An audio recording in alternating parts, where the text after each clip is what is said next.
மத்தேயு சுவிசேஷம் 24ஆம் அதிகாரம் மத்தேயு சுவிசேஷம் 24 வசனத்தில் உம்முடைய வருகைக்கும் உலகத்தின் முடிவுக்கும் அடையாளம் என்ன எங்களுக்கு சொல்ல வேண்டும் என்றார்கள் என்று சொல்லப்பட்டிருக்கிறது. நேற்றைய தினத்தில் வருகைக்கான அடையாளம் என்ன, உலகத்தின் முடிவுக்கான அடையாளம் என்ன, இதை குறித்து நாம் விவரமாக உலகத்தின் முடிவுனா என்ன அப்படிங்கிறத பற்றி நம்ம பார்த்தோம். அதில் குறிப்பாக வருகைக்கான அடையாளங்களாக மத்திய 24:8 ஆண்டவர் 7 அடையாளங்களை சொல்லுகிறார். அந்த 7 அடையாளங்களுக்கான காரணங்கள் எல்லாம் 6ஆம் அதிகாரம் வெளிப்படுத்தின விசேஷத்திலும் சகரியாவின் புஸ்தகம் 1ஆம் அதிகாரம் 6வது வசனத்திலும் சொல்லப்பட்டிருக்கிறது. குறிப்பாக சகரியாவின் புஸ்தகத்தில் 4 குதிரைகளை குறித்து நாம் பார்க்கிறோம். 1ஆம் அதிகாரம் 7-8 வசனங்களிலிருந்து நாம் பார்க்கிறோம். அதே 6ஆம் அதிகாரத்திலையும் அதை குறித்து பார்க்கிறோம். 1 முதல் 5 வசனங்களிலே அதை குறித்து சொல்லப்பட்டிருக்கிறது.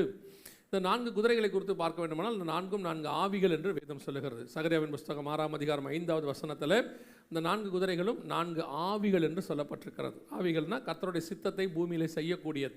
இன்றைக்கி எப்படி ஒரு புரோட்டோகால் அப்படின்னு சொல்லுவாங்க. இன்றைக்கி எப்படி உலகத்தில் பார்த்தீங்கன்னு சொன்னால் ஒரு பெரிய ஹையர் போஸ்டிங்கில் இருக்கிறவங்க, அதாவது பிரதமராகவோ முதலமைச்சராகவோ இருக்கிறவங்க தனக்கு கீழே மந்திரிகள் வச்சுருப்பாங்க. மந்திரிகள் தங்களுக்கு கீழே ஐஏஎஸ் ஆஃபீஸர்ஸ் வச்சுருப்பாங்க, அதிகாரிகள். அவங்க தங்களுக்கு கீழே ஊழியர்கள் வச்சுருப்பாங்க. அவங்க வழியாக தான் போய் ஜனங்களுக்கு இந்த காரியங்களெல்லாம் போய் சேரும். இந்த புரோட்டோகால் எதுலேருந்து உருவாச்சு அப்படின்னு கேட்டிங்கன்னு சொன்னால் பைபிள்லேருந்து தான் உருவாச்சு. ஏன்னா பைபிள் தான் முதலாக ராஜ்யத்தை குறித்து பேசுகிறது. 4000 வருஷத்துக்கு முன்னாடி ஆண்டவர் அதை பற்றி பார்க்குறாரு. இதை பூமியில் கொண்டு வரக்கூடிய ராஜ்யத்தை ஆண்டவர் ஏற்படுத்தினாலும் அந்த காரியங்கள் எல்லாமே பிசாசானவன் பூமியில் அதை ஸ்தாபிப்பதற்கான காரியங்களை செய்கிறான். எல்லாமே காப்பி தான். அதான் நான் சொல்வேன், கிரியேட்டர் ஒருத்தர் தான் இருக்கிறாரு, கர்த்தர் ஒருவரே, அவர் தான் கிரியேட்டர். மற்ற எல்லாமே இந்த பூமியில் இருக்கிற எல்லாமே அதிலேருந்து காப்பி அடிக்கப்பட்டது. ஆண்டவர்கிட்ட அந்த ஒன்று பரலோகத்தை பார்த்து காப்பி அடிச்சிருப்பாங்க, இல்லை பைபிளை பார்த்து காப்பி அடிச்சிருப்பாங்க. ஏதாவது ஒன்று காப்பியாகத்தான் இருக்குமே ஒழிய கிரியேட்டர் அப்படின்னு ஒருத்தர் தான், அது நம்முடைய ஆண்டவர் மட்டும்தான். ஸோ இந்த உலகத்தில் உள்ள இந்த புரோட்டோகால்ஸ் எல்லாமே, சட்டங்கள், திட்டங்கள், இது எல்லாமே இன்றைக்கி பார்க்குற நீங்கள் உலகத்தினுடைய சட்டத்திட்டங்கள் எல்லாம் இருக்கு இல்லையா, எல்லாத்துக்கும் மூலம் எங்கே இருக்குன்னு பார்த்தீங்கன்னா நியாயப்பிரமாணம். அதுக்கு முன்னாடி உள்ளது, இன்னும் சொல்ல போனால் பரலோகத்தில் உள்ளதாக ஆண்டவர் எழுதியிருக்கிறது இதுதான் இருக்கும். அதோ அப்படியானால் ஆண்டவர் தனக்கு கீழே நிறைய தூதர்களை வைத்திருக்கிறார், ஆவிகளை வைத்திருக்கிறார். அவர்களை கொண்டு தம்முடைய சித்தத்தை பூமியில் செய்கிறார் என்று சொல்லி நாம் பார்க்கிறோம். அப்படி ஆண்டவர் ஒரு செய்யக்கூடிய 4 முக்கியமான ஆவிகளை குறித்து தான் அந்த வெளிப்படுத்தின விசேஷம் 6ஆம் அதிகாரத்திலும் சகரியாவின் புஸ்தகம் 6ஆம் அதிகாரத்திலும் சகரியாவின் புஸ்தகம் 1ஆம் அதிகாரத்திலும் பார்க்கிறோம். அதில் நேற்று குறிப்பாக 2 குதிரைகளை குறித்து, மிக முக்கியமாக 4 குதிரைகளை குறித்து, அதில் குறிப்பாக சிவப்பு குதிரையும் கருப்பு குதிரையை குறித்து நாம் பார்த்தோம். சிவப்பு குதிரை என்பது கொள்ளை நோயை குறிக்கிறது. அது எப்படி வந்துச்சு, 70 வருஷம் கழித்து வந்துச்சு. நேற்று வராதவங்களுக்கு சொல்கிறேன், வந்தவங்களுக்கு ரிவைஸ் பண்ணிக்கொள்ளுங்க. அது ஒரு 70 வருஷம் கழிச்சு, 1948 எப்படி 70 வருஷம் கழித்து அந்த காரியங்களெல்லாம் பூமியில் தொடங்குச்சு, எப்படி வசனத்தில் சொல்லபடியே துல்லியமாக நிறைவேறுச்சுன்னு பார்த்தோம். அதை ஒட்டி கருப்பு குதிரை சகரியாவின் புஸ்தகம் 6ஆம் அதிகாரத்தில் 6வது வசனத்தில் கருப்பு குதிரைகளை வென்றால் அது எங்கே போச்சு, வடதேசத்துக்கு போனதாக சொல்லப்படுகிறது. அது ரஷ்யாவுக்கும் உக்ரைனுக்குமான அந்த கடைசி காலத்தில் நடக்க வேண்டிய அடையாளங்களை குறித்து துல்லியமாக எழுதப்பட்டிருக்கிறது. அதில் இதை ஒட்டி அந்த சிவப்பு குதிரைக்கு அடுத்து என்ன வரணும், இப்போ நம்ம அதை தான் நேற்று பார்த்து பாதி அதில் பார்த்தோம். இருந்தாலும் நான் அதிலேருந்து ஒரு கண்டினியூஷனாக உங்களுக்கு சொல்கிறேன். 1ஆம் அதிகாரம் சகரியாவின் புஸ்தகம் 1ஆம் அதிகாரம் 8வது வசனம் வாசி.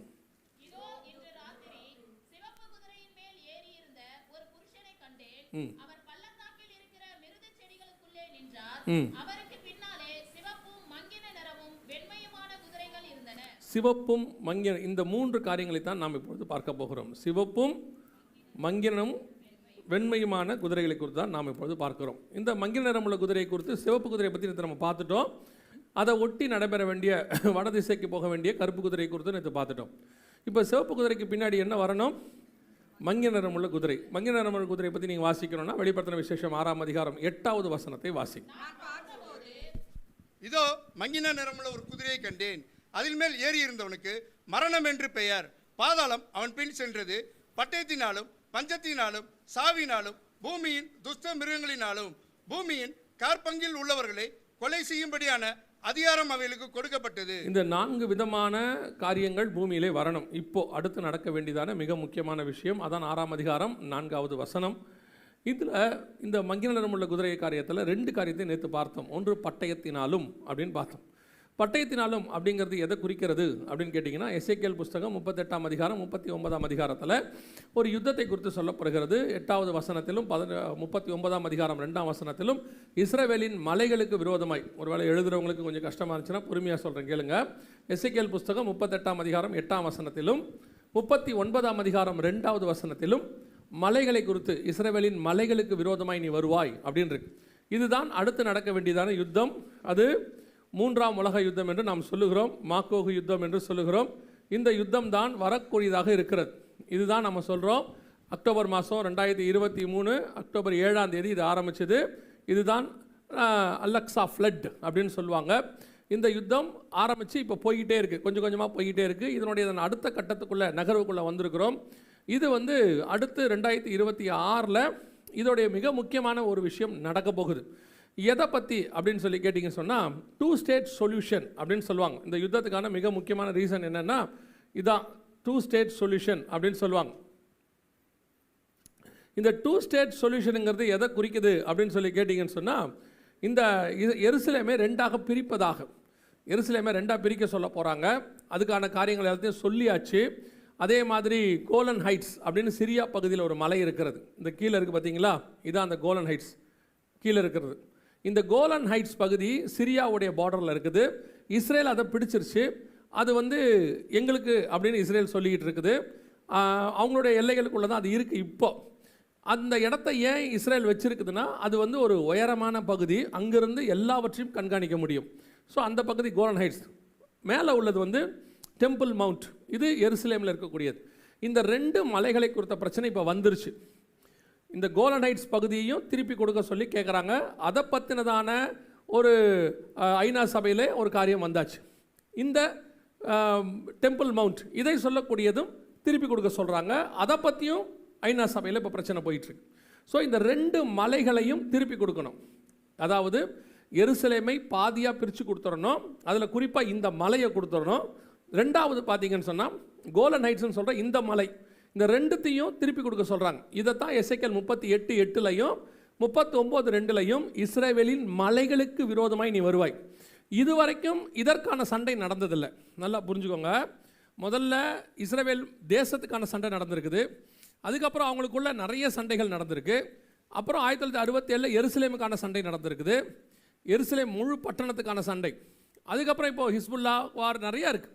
ஆனால் பர்டிகுலராக மலைக்கான சண்டை இப்போ தான் ஆரம்பிச்சிச்சு. அக்டோபர் மாதம் தான் ஆரம்பிச்சிச்சு. இது இப்போ கோலன் ஹைட்ஸ் பகுதியும் சேர்த்துருக்குறாங்க. இந்த மலையும் எங்களுக்கு வேணும்னு ஐநால தீர்மானம் கொண்டாந்துட்டாங்க. கிட்டத்தட்ட 150-60 நாடுகளுக்கு மேலே அதுக்கு சைன் பண்ணி கொடுத்துருக்குறாங்க. இப்போ 2026 என்ன பண்ணுவாங்க அப்படின்னு கேட்டிங்கன்னு சொன்னால், இந்த 2 பகுதியையும் கொடுக்க சொல்லி கேட்பாங்க. அப்படி கொடுக்காத பட்சத்தில் அதற்கான ஒரு யுத்தம் ஒன்று ஆரம்பிக்கும். அந்த யுத்தம் தான் எசேக்கியேல் 38-39. ஸோ இந்த யுத்தம் ஒரு நியூக்ளியர் வாராக இருக்கும். எப்படி ஒருவேளை நிறைய பேர் சொல்லுவாங்க, இல்லைங்க நியூக்ளியர் வாருங்கிறதுலாம் இப்போ டேர்ம் தானே, 1943க்கு மேலே தானே அந்த நியூக்ளியர் காரியங்கள்லாம் கண்டுபிடிச்சாங்க அணுகுண்டுக்கு அப்புறம். நீங்கள் பைபிளில் நியூக்ளியர் வாராக இருக்குன்றதை வச்சு இப்படி கனெக்ட் பண்ணுறீங்க அப்படின்னு கேட்டால், 2 வசனத்தை இப்போ நம்ம வாசிக்க போகிறோம். அந்த வசனத்தை வைத்து தான் நாம் இது நியூக்ளியர் வாராக 2500 வருஷத்துக்கு முன்னாடி பைபிள் மென்ஷன் பண்ணியிருக்கிற வேர்ட் அதான் பர்டிகுலர். வாசிங்க. எசேக்கியேல் புஸ்தகம் 39ஆம் அதிகாரம் 15வது வசனம் வாசிங்க. தேசத்தில் சுற்றி திரிகிறவர்கள் திரிந்து கொண்டிருப்பார்கள். யாராவது ஒருவன் மனுஷனின் எலும்பை காணும் போது புதைக்கிறவர்கள் அதை ஆமோன் கோகுடைய பள்ளத்தாக்கிலே புதைக்க மட்டும் அதினதின் அண்டையிலே ஒரு அடையாளத்தை நாட்டுவான். இது அந்த ஒரு எலும்பை காணும் போது செய்யக்கூடியதான ஒரு சம்பவம். அதன் அண்டையில் என்ன செய்வான்? ஒரு அடையாளத்தை நாட்டுவான் அப்படின்னு இருக்கு. ஏன் எலும்புக்கு அடையாளத்தை நாட்டுறாங்க? இன்றைக்கி யோசிக்கக்கூடாது. நீங்கள் யோசிக்க வேண்டியது 2500 வருஷத்துக்கு முன்னாடி. ஒரு 2500 வருஷத்துக்கு முன்னாடி ஒரு சண்டை நடக்குதுன்னா ஒரு ராஜாவுக்கும் இன்னொரு ராஜாவுக்கும் தான் நடக்கும். அப்போது நடக்க போகிற சண்டை அந்த நாட்டிலலாம் நடந்தால் குதிரை சண்டை தான் நடக்கும், யானை சண்டை நடக்காது. நம்ம ஊரில் தான் யானை படை இருந்துச்சு. இப்போ குதிரை சண்டை, ரதங்கள் வச்சு, குதிரைகளை வச்சு, காலாட்படைகளை வச்சு சண்டை போடுவாங்க. அப்படி போடும்போது வில்லு விடுவாங்க, அம்பு விடுவாங்க, செத்து போயிடுவாங்க. அந்த எலும்பை எடுத்து ஏன் புதைக்கணும்? புதைக்கிற வரைக்கும் அதன் அண்டையிலே ஒரு அடையாளத்தை நாட்டுவான் அப்படின்னு இருக்கு. அதோடைய அர்த்தம் என்ன அப்படின்னு சொல்லி நீங்கள் கேட்டிங்கன்னா, குறிப்பாக இது ஒரு ப்ரூஃப் இருக்குது, நீங்கள் போய் பார்த்துக்கலாம். ஃபுகுஷிமான்னு சொல்லி ஒரு மிக முக்கியமான இடம் ஜப்பானில் இருக்குது. 2012 ஒரு மிக முக்கியமான சுனாமி அதை தாக்குச்சு. அந்த சுனாமி தாக்கின போது அந்த ஃபுகுஷிமா தான் வேர்ல்டுலேயே மிக முக்கியமான நியூக்ளியர் பிளான்ட் இருக்கிற இடம். அந்த நியூக்ளியர் பிளான்ட் பாதிக்கப்பட்ட போது அன்னைக்கு பிரதமராக இருந்தவர் என்ன சொன்னார்னா, இந்த பாதிக்கப்பட்டவங்க இறந்து போனவங்களை எடுத்து எரிக்கக்கூடாது, புதைக்கணும்னு சொன்னார். ஏன் அப்படின்னா, எரிக்கும் போது அவங்க பாடியிலேருந்து இந்த நியூக்ளியர் ரேடியேஷன் வெளியே வரும், அது காற்றுல கலந்தால் மிகப்பெரியதான பிரச்சனை உண்டாக்கும், புதைக்கணும்னார். அது மட்டுமல்ல, அந்த பாடியை புதைக்கிற வரைக்கும் அதை அவங்க ட்ராக் பண்ணுவாங்க. மிக முக்கியமாக என்ன செய்வாங்க, ட்ராக் பண்ணி புதைச்சாச்சா, ஏன்னா வெளியே விட்டால் அந்த எலும்புலேருந்து கூட என்ன வந்துடும், ரேடியேஷன் வரும். அது மிக முக்கியமான ஆபத்து, கேன்சரை விட மோசமான வியாதிகள்லாம் அது கொண்டு வரும்னு சொல்லி பார்க்குறோம். அதில் குறிப்பாக ஒரு வசனம் இருக்குது, 11வது வசனம் வாசிங்க. அந்நாளில் இஸ்ரவேல் தேசத்திலே சமுத்திரத்துக்கு கிழக்கே பிரயாணக்காரரின் பள்ளத்தாக்கை புதைக்கிற ஸ்தானமாக கோகுக்கு கொடுப்பேன்.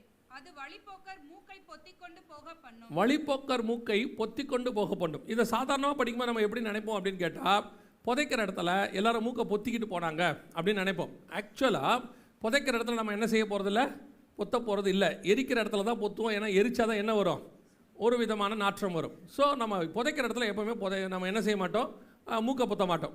மூக்கை பொத்தி கொண்டு போகிறது எப்போ நடக்கும், இந்த சம்பவம்லாம் நமக்கு எப்போ தெரியும்னு கேட்டிங்கன்னா, நமக்கு தெரிய வந்தது கொரோனா பீரியடில். நமக்கு இவங்களுக்கு வந்து முன்னாடியே தெரியும். ஃபுகுஷிமாவில் 2012 இந்த மாஸ்க், இதுக்கு பேர் நியூக்ளியர் மாஸ்க், இதை போட்டுட்டு தான் இருப்பாங்க. அதை புதைக்கிறவங்க கொண்டு போகிறவங்க எல்லாம் அதை மூக்கை பொத்தி கொண்டு போக பண்ணும். எசேக்கியேல் 39:11. இது வந்து அவங்களுக்கு தெரியும். இன்றைக்கும் இஸ்ரேலுக்கு நீங்கள் போனீங்கன்னா அங்கே உள்ளவங்க எல்லார் வீடுகள்லையும் கம்பல்சரி, இப்போ எப்படி நம்ம வீடுகளெல்லாம் வந்து அரசாங்கம் சில சட்டம் போட்டுச்சுல்ல, எல்லாரும் மழைநீர் சேகரிப்பு திட்டம் ஒன்று செய்யணும், இந்த மாதிரி சட்டம் போட்டாங்கல்ல, கொரோனா வரபோது எல்லாத்தையும் க்ளீனாக வச்சுக்கணும். அந்த மாதிரி இஸ்ரேலில் ஒரு சட்டம் உண்டு. என்னன்னு கேட்டால், எல்லார் வீட்லேயும் எத்தனை பேர் இருக்கிறாங்களோ மினிமம் அத்தனை மாஸ்க் உள்ளே இருக்கணும். நியூக்ளியர் மாஸ்க், நீங்கள் வச்சுருக்கிற மாஸ்க் இல்லை, அதுக்கு பேர் மாஸ்கே கிடையாது. நீங்கள் கொரோனாவில் ஒன்று போட்டிங்கல்ல, அதை மாஸ்க்குன்னு நம்பி நீங்கள் வாழ்க்கையை ஓட்டினீங்கல்ல, அந்த நீல கலரில் ஒரு துணி இருக்குமே, ப்ளூ கலரில் இல்லை, அதை நீங்கள் மாஸ்க்குன்னு வேறு நினச்சிங்க. பத்தாவதுக்கு அதை நீங்கள் போட்ட விதம் இருக்குல்ல, அதான் அதிலே ரொம்ப அற்புதம். அந்த மாஸ்க்கை நீங்கள் யூஸ் பண்ண விதம் இருக்குல்ல, பாதி பேருக்கு மேலே அந்த மாஸ்க்கு தாடையில் தான் இருக்கும். பார்த்துருக்கீங்களா? போய்கிட்டே இருப்பாங்க, மூச்சு முட்டம், வேறு வழி நமக்கெல்லாம். பாதி பேருக்கு இங்கே சைனஸ் இருக்குது, மூச்சு முட்டம். போலீஸ்காரரை பார்த்தவொன்னே தூக்கிட்டு மேலே விடுவாங்க இல்லை. அந்த மாஸ்க்கு தான் அவங்கள கொரோனாவில் காப்பாற்றிச்சுன்னு நீங்கள் நம்புனீங்கன்னா, நம்மளை விட ஏமாளி உலகத்தில் ஒருத்தரும் இல்லை. அந்த மாஸ்க்கெல்லாம் காப்பாற்றாது, அது வந்து சும்மா ஒரு துணி. அது இதற்கு பாருங்கள், இது ஆக்சுவலி ஒரிஜினல் மாஸ்க். இது எல்லார் வீடுகள்லையும் இருக்கும். இஸ்ரவேலுக்கு நீங்கள் போனீங்கன்னா எல்லாருடைய வீடுகள்லையும் இப்படி மாஸ்க் வச்சுருக்கிறது ஒரு சட்டமாகவே இருக்கும். வச்சுருக்கணும். மினிமம் 4 பேர் இருந்தால் 4, 6 பேர் இருந்தால் 6, அதுக்கு மேலே எவ்வளோ வச்சுக்கலாம். மினிமம் எத்தனை பேர் இருக்குமோ அத்தனை மாஸ்க் இருக்குது. அந்த மாதிரி, ஏன்னா இப்போ அவங்க எல்லாருமே நியூக்ளியரோடைய அந்த வாருக்கு ரெடியாக இருக்கிறாங்க, அவங்க ரெடி பண்ணி வச்சுருக்கிறாங்க. ஸோ வேதம் சொன்ன அந்த மூக்கை பொத்தி கொண்டு போக பண்ணுங்கிறது இதுதான். அவங்களுக்குலாம் தெரியும். நமக்கு எப்போ தெரியும்னு கேட்டிங்கன்னா, கொரோனா பீரியடில் புதைக்கிறவங்க அத்தனை பேர் எப்படி இருந்தாங்க, மாஸ்க் போட்டுக்கிட்டு இருந்தாங்க, ஒரு நல்ல கவர் பண்ணி ஃபுல்லாக. எதற்காகன்னு கேட்டிங்கன்னா, அவங்க பாடியிலேருந்து என்ன வரும், கொரோனா கிருமி பரவும் அப்படிங்கிற ஒரே கான்செப்ட்.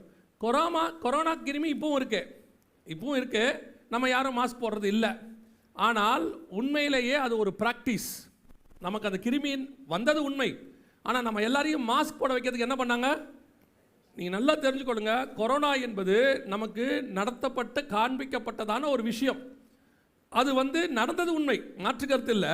ஆனால் அது சாம்பிள் மாதிரி நமக்கு நம்மளை எல்லாம் ப்ராக்டிஸ் பண்ணாங்க. வீட்டுக்குள்ள உட்கார வைக்கிறதுக்கு, மாஸ்க் போடுறதுக்கு, வெளியே வரணும்னா அந்த ஒரு வேக்சின் சர்டிஃபிகேட் இல்லாமல் வெளியே வரக்கூடாதுன்னு சொன்னதுக்கு, அப்போது வேக்சின் போடாமல் உனக்கு வேலை கிடையாது சொன்னாங்க தானே. வேக்சின் போடாதவங்களுக்கு என்ன கிடையாது, வேலை கிடையாது. இது அப்படியே வசனத்தில் யோசிச்சு பாருங்கள்.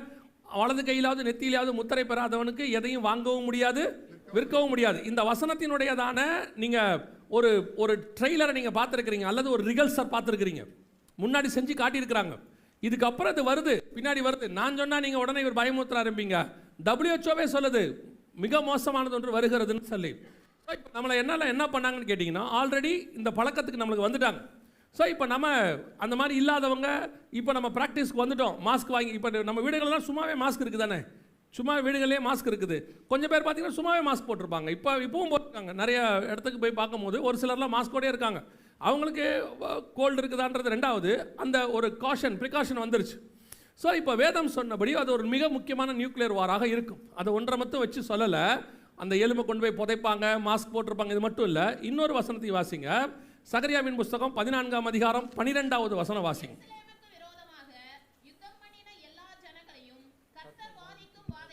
கர்த்தர் வாதிக்கும் வாதையாவது, அவர்கள் காலூன்றி நிற்கையிலும் அவருடைய சதை அழுகி போகும், அவர்கள் கண்கள் குழியிலேயே கெட்டு போகும். இது எதுக்கான அடையாளம்? யோசிச்சு பாருங்க. சகரியா என்பது யாரும் கிடையாது, தரியு காலத்தில் வாழ்ந்ததான ஒரு தீர்க்கதரிசி. அதாவது இன்னும் சொல்ல போனோம்னா ஒரு பாபிலோன் சிறைப்பட்டு போய் ஒரு 70 வருஷ காலத்தில், அந்த இடைப்பட்ட காலத்தில் நடக்கக்கூடியதான ஒரு சம்பவம். இன்னும் சொல்ல போனால் கிமு 500களில் நடக்குது. அப்போது வசனம் சொல்லுது, ப்ராஃபட்டிக்கலாக எழுதுகிறார் ஆண்டவர், அவர்கள் காலூன்றி நிற்கையில் சதை அழுகி போகும், அவர்கள் கண்கள் குழியிலேயே கெட்டு போகும், அவர்கள் நாவு வாயிலேயே அழுகி போகும். இது எப்படி என்ன யோசித்து பாருங்கள். 2500 வருஷத்துக்கு முன்னாடி, அதை விட தாண்டி கிமு 500ன்னு சொன்னால் 2500 வருஷத்துக்கு முன்னாடி எப்படி இப்படி ஒரு ப்ராஃபட்டிக்கல் வேர்டு வரும்? அன்றைக்கி இப்படி எப்படி நடக்கும்? நிற்கிறவனுக்கு எப்படி சதை அழுகி போகும்? பொதுவாக ஒருத்தர் மரணம் அடைஞ்சு புதைக்காமல் விட்டுட்டா அதுக்கப்புறம் அது என்னவாகும்? கொஞ்சம் நாள் கழித்து டிகே ஆகும். அது அப்படியே ஆகும். அதுக்கு சில நாட்கள் பிடிக்கும், சில வாரங்கள் கூட பிடிக்கும். ஆனால் இங்கே நிற்கையில், அதான் பர்டிகுலராக எழுதுறாரு, அவர்கள் கண்கள் குழியிலேயே கெட்டு போகும். பார்த்துக்கிட்டு இருக்கும் போதே ஆகிடுமா, நின்றுக்கிட்டு இருக்கும் போதே சதை அழுகிறோம். இது எப்படி நடக்கும்னு கேட்டிங்கன்னா, இப்போ அதுக்கான எல்லா சாத்தியக்கூறுகளும் இருக்குது. 1943க்கு பிறகு ஹிரோஷிமா நாகசாக்கியில் குண்டு போட்ட பிறகு இப்போ நமக்கு தெரிய வருது இது சாத்தியம். இன்றைக்கி நியூக்ளியர் ரேடியேஷன் பாதிக்கப்படும் பொழுது நடக்கும். நீங்கள் ஹாஸ்பிட்டலுக்கெலாம் போய் எக்ஸ்ரே எடுக்க போயிருப்பீங்க இல்லையா? எக்ஸ்ரே ரூமுக்கு போவீங்க. எக்ஸ்ரே ரூமுக்கு போனோன்னு பார்த்தீங்கன்னா பயங்கர ப்ரிகாஷனாக வச்சுருப்பாங்க. அவங்கள சில நிமிஷத்துக்கு மேலே உள்ளே நிற்க விட மாட்டாங்க. எல்லாம் ரெடி பண்ணிட்டு கூப்பிடுவாங்க. அதை எடுக்கிறவர் பார்த்தீங்கன்னா ஒரு பிளாக் கலரில் ஒரு துணியெல்லாம் போட்டுக்கிட்டு வந்து நிற்பார். வந்து டக்குன்னு எடுத்துகிட்டு உங்களை என்ன செஞ்சுருவாங்க? வெளியே போயிடுவாங்க. எக்ஸ்ரே ஊடுருவி பார்க்கக்கூடியது. ஆனால் ஒரு லிமிட்டுக்கு மேலே போனால் அது உடம்புக்கு என்னவாகும்? மிகப்பெரிய ஆபத்தை கொடுக்கும். எக்ஸ்ரேவே அப்படி இருக்குன்னா நியூக்ளியர் ரே பாருங்கள், அது எவ்வளோ ஆபத்தை கொண்டு வரும். அதான் சொல்லுது சகரியா 14:12, அவர்கள் கண்கள் குழியிலேயே கெட்டுப்போகும். இதெல்லாம் நியூக்ளியருக்கான ஒரு வேலை. இப்போ நிறைய பேர் கேட்பாங்க, இதை வச்சுக்கிட்டு நீங்கள் இப்போ நியூக்ளியர்னு சொல்கிறீங்களே, இதையே இத்தனை நாள் சொல்லனா? பைபிளில் சொன்னதை உங்களுக்கு கண்டுபிடிக்கிறதுக்கு 2500 வருஷம் இருக்குது. நிறைய பேர் என்ன நினைக்கிறாங்கன்னா, பைபிள் வந்து ஏதோ நடக்க நம்ம சொல்கிறோன்னு. இல்லை, பைபிளில் சொன்னதுக்கு இவங்க ரீச் ஆகிறதுக்கு இவ்வளோ நேரம் ஆயிருக்கு. நமக்கு தெரியாது தானே, இப்படி ஒன்று இவங்க கண்டுபிடிச்சாதான் நமக்கே தெரியும். இப்போ தானியேல் சில தரிசனங்களை பார்க்குறாரு. பார்த்தவொன்னே அவருக்கு என்னன்னே தெரியல. அவருக்கு அது புரியவே இல்லை. 7 தலை 10 கொம்பு அப்படின்னு பார்த்தவொன்னே அவருக்கு என்ன செய்யலை, அதை பற்றி ஒன்றும் புரியல. 7ஆம் அதிகாரம் தானியேலில் இருக்குது. அவருக்கு அது புரியவே இல்லை. அந்த காலம் வந்தால் தானே தெரியும். அதை பற்றி வந்தால் அது அப்படி ஒரு விஷயம் பூமியிலே இல்லைல்ல. ஆனால் பைபிள் சொல்லுது, நம்ம ஆண்டவருக்கு ஒரு பேர் உண்டு, இல்லாதவைகளை இருக்கிறவைகளை போல அழைக்கிற தேவன். அப்போனா நியூக்ளியரை பற்றி இல்லை, இதுக்கப்புறம் வரக்கூடியது. எனக்கு ரொம்ப ஆச்சரியமாக இருக்கும். இதுக்கப்புறம் வரக்கூடிய கேலக்ஸி, இப்போ நம்ம பார்த்துக்கிட்டு இருக்கிற கேலக்ஸி இருக்குல்ல, எல்லாம் சுற்றுது, எல்லாம் ஸ்பெரிக்கலாக இருக்குது. நம்ம சொன்னால் உருளையாக இருக்குல்ல, சுற்றுது இல்லை, சுத்தாத சதுரமாக இருக்க கேலக்ஸி பற்றிலாம் ஆண்டவர் பேசி வச்சிருக்கிறாரு. பின்னாடி இருக்குது, அதை பற்றிலாம் ஆண்டவர் தெளிவாக சொல்லி வச்சிருக்கிறாரு. இப்போ நம்ம அதை சொன்னோம்னா இப்போ அவன் பைத்தியம்பா. இப்போ நம்ம சொன்னோம்னா ஒன்று பைத்தியம்பா, வந்த பிறகு சொன்னோம்னா வந்துடுச்சு அதனால சொல்கிறாங்கம்பா. அதை வச்சு இவன் கம்பேர் பண்ணிக்கிறான்பா. ஒருவேளை நம்ம இப்படி இப்போ முன்னாடியே சொல்கிறோம். இப்போ பாருங்கள், புதிய எருசலேமை பற்றி இருக்குது. அது சதுரமாக இருந்தது, அது அஸ்திவாரம் போடப்பட்டிருந்தது. அதில் பார்த்தீங்கன்னா பகலும் இல்லை இரவும் இல்லை, இரவே கிடையாது, அதுக்கு சூரியன் சந்திரன் கிடையாது. அது ஒரு கேலக்ஸி. ஆண்டவர் சொல்கிறது அது ஒரு கேலக்ஸி இருக்குது. அது வரும்போது இப்போ நம்ம இதை சொன்னா நம்ப மாட்டான். அது பாருங்க, சுத்தாத ஒரு கேலக்ஸி இருக்குமா, அதுவும் சதுரமாக இருக்குமா, எல்லாமே உருண்டையாக தானே இருக்குது. இப்போது டெம்பரவரியாக 7000 வருஷமாக கத்தர் படித்து கொடுத்தது எல்லாமே உருண்டையாக இருக்குது, சுற்றுது, எல்லாம் இருக்குது. இனி நித்தியம் ஒன்று வரப்போகிறது. உங்களுக்கு தெரியும் தானே, ஒரு பொருள் யூஸ் ஆக எக்ஸ்பைரி ஆகும். ஆமாம் தானே? அப்போ சுத்த பூமி என்ன ஆகும்?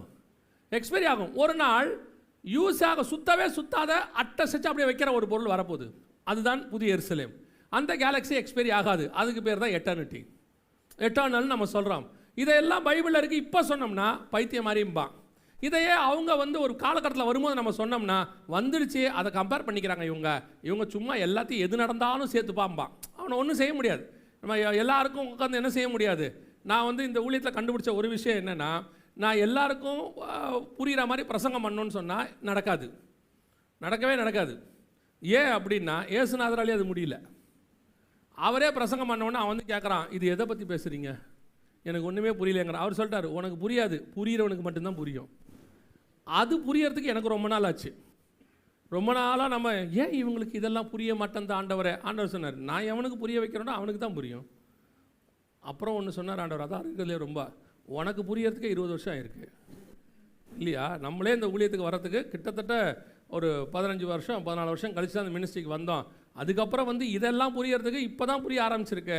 நாம் என்ன நினைக்கிறோம், நம்ம சொன்ன உடனே புரிஞ்சுக்கணும். சிலர் போய் சுவிசேஷம் சொல்லுவாங்க, அவங்க சொல்லிட்டு சொல்லுவாங்க, நாங்கள் எவ்வளோ சொல்கிறோம், அவங்க கேட்க மாட்டான். அவன் கதவு திறக்கிற ஒருத்தர் உட்காந்துருக்காரு, அவர் திறந்தா தான் அவன் கேட்பான். ஏங்க அப்படி? உனக்கு திறக்கிறதுக்கு 20 வருஷம் ஆச்சு, நமக்கு திறக்கிறதுக்கு எவ்வளோ ஆச்சு? எனக்குலாம் 18 வயசுல தான் ஏசு நான் தெரிஞ்சுக்கிட்டேன். நல்ல வேலை 18 தெரிஞ்சுக்கிட்டேன்னு வச்சுக்கோங்க. 18 தான் தெரியுது, அது வரைக்கும் எனக்கு தெரியல தானே. நிறைய பேர் பாருங்கள் சின்ன வயசுலேயே தெரிஞ்சுக்கிறாங்க. ஒரு பையன் அன்றைக்கி வந்தான், 12 வயசு தான் இருக்கும், ஞானசானம் எடுக்கணும். நான் என்கிட்ட வந்து, நான் ஞானசானம் எடுக்கணும் அங்கிள்னா, ஞானசானம் எடுக்கணும் முதல்ல தெரியுமாடானே. அவன் உட்காந்து ஒரு அழகான பிரசங்கம் பண்ணான் ஞானசானத்தில். நான் கேட்டேன், இந்த பாயிண்ட்டு நல்லா இருக்குடான்னு. அவங்கள்ட்ட தான் நம்ம கற்றுக்க வேண்டியிருக்கு. 13 வயசுலேயே அவனுக்கு அந்த வெளிப்பாடு இருக்குது. கர்த்தர் கொடுக்குறாரு. கர்த்தர் எவனை எப்போ திறக்கிறான்னு தெரியாது, அவர் திறக்கும் போது அது திறக்கும். அப்போ நம்ம நினைக்கிற மாதிரி எல்லாருக்கும் சொன்ன உடனே தெரிஞ்சிடும், உடனே ஏற்றுக்கொள்வாங்க. நமக்கு ஆசை தான் சொன்ன உடனே ஒருத்தர் ஏற்றுக்கொள்ளணும்ன்ட்டு, அப்படிலாம் ஏற்றுக்க மாட்டேங்கிறான். கர்த்தர் நிர்ணயிச்சு வச்சிருக்கிறார், அந்த காலகட்டம் வந்தால் தான் நடக்குது. ஆனால் சொல்ல வேண்டியது நம்ம கடமை. உடனே நம்ம இப்படி விட்டுறக்கூடாது. சரி, அவன் ரட்சிக்கப்படும் போது ரட்சிக்கப்பட்டோம் நம்ம ஏன் சொல்லுவானே, அதையும் விடக்கூடாது. சொல்லிக்கிட்டே இருக்கணும், தோண்டிக்கிட்டே இருக்கணும். எங்கே புதையல் வருதோ அப்போ புதையல் எடுத்துக்கணும். அது புதையல் தானாக வெளியே வரவே வராது. நம்ம 4 அடி தோண்டுவோம், நமக்கு பின்னாடி இன்னொருத்தர் 2 அடி தோண்டுவான், அதுக்கப்புறம் ஒருத்தவங்க 1 அடி தோண்டுவான், கிடச்சிரும் புதையல். நம்ம சொல்லலாம், ஒரு காலத்தில் நானும் தோண்டினேன், உனக்கு கிடைக்கல, அவனுக்கு கிடச்சிச்சு. ஆனால் எல்லாரும் சேர்ந்து தோண்டினா தான் அது கிடைக்கும். அவ்வளோதான். அப்போ நாம் சொல்ல வேண்டியது சொல்ல வேண்டியது தான்.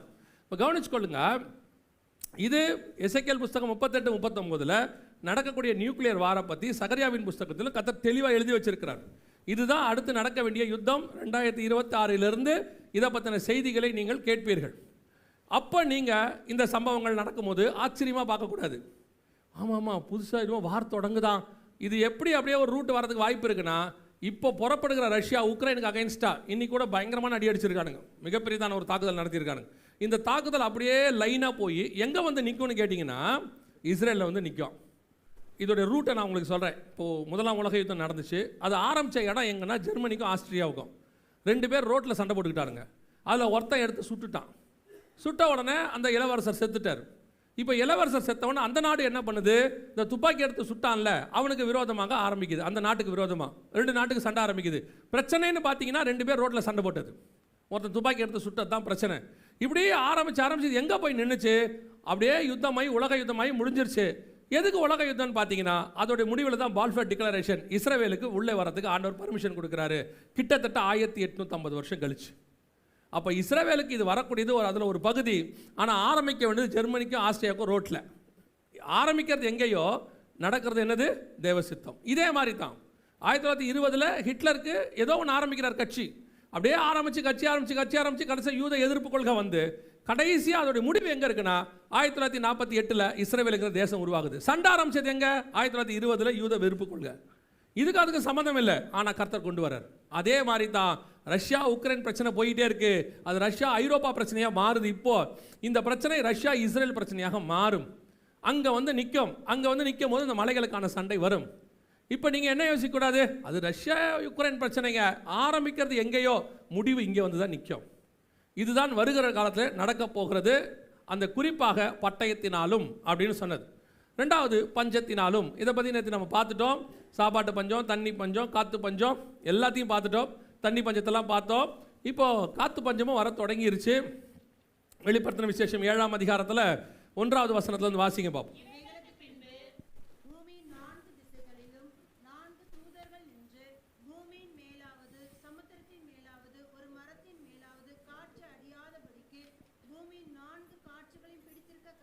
இது எதை பற்றி சொல்லப்பட்டிருக்குன்னு கேட்டிங்கன்னா, நல்லா கவனிச்சிங்கன்னா 6ஆம் அதிகாரம் 6ஆம் வசனத்துக்கும் 6ஆம் அதிகாரம் 6வது சீல் அங்கே இருக்கும்.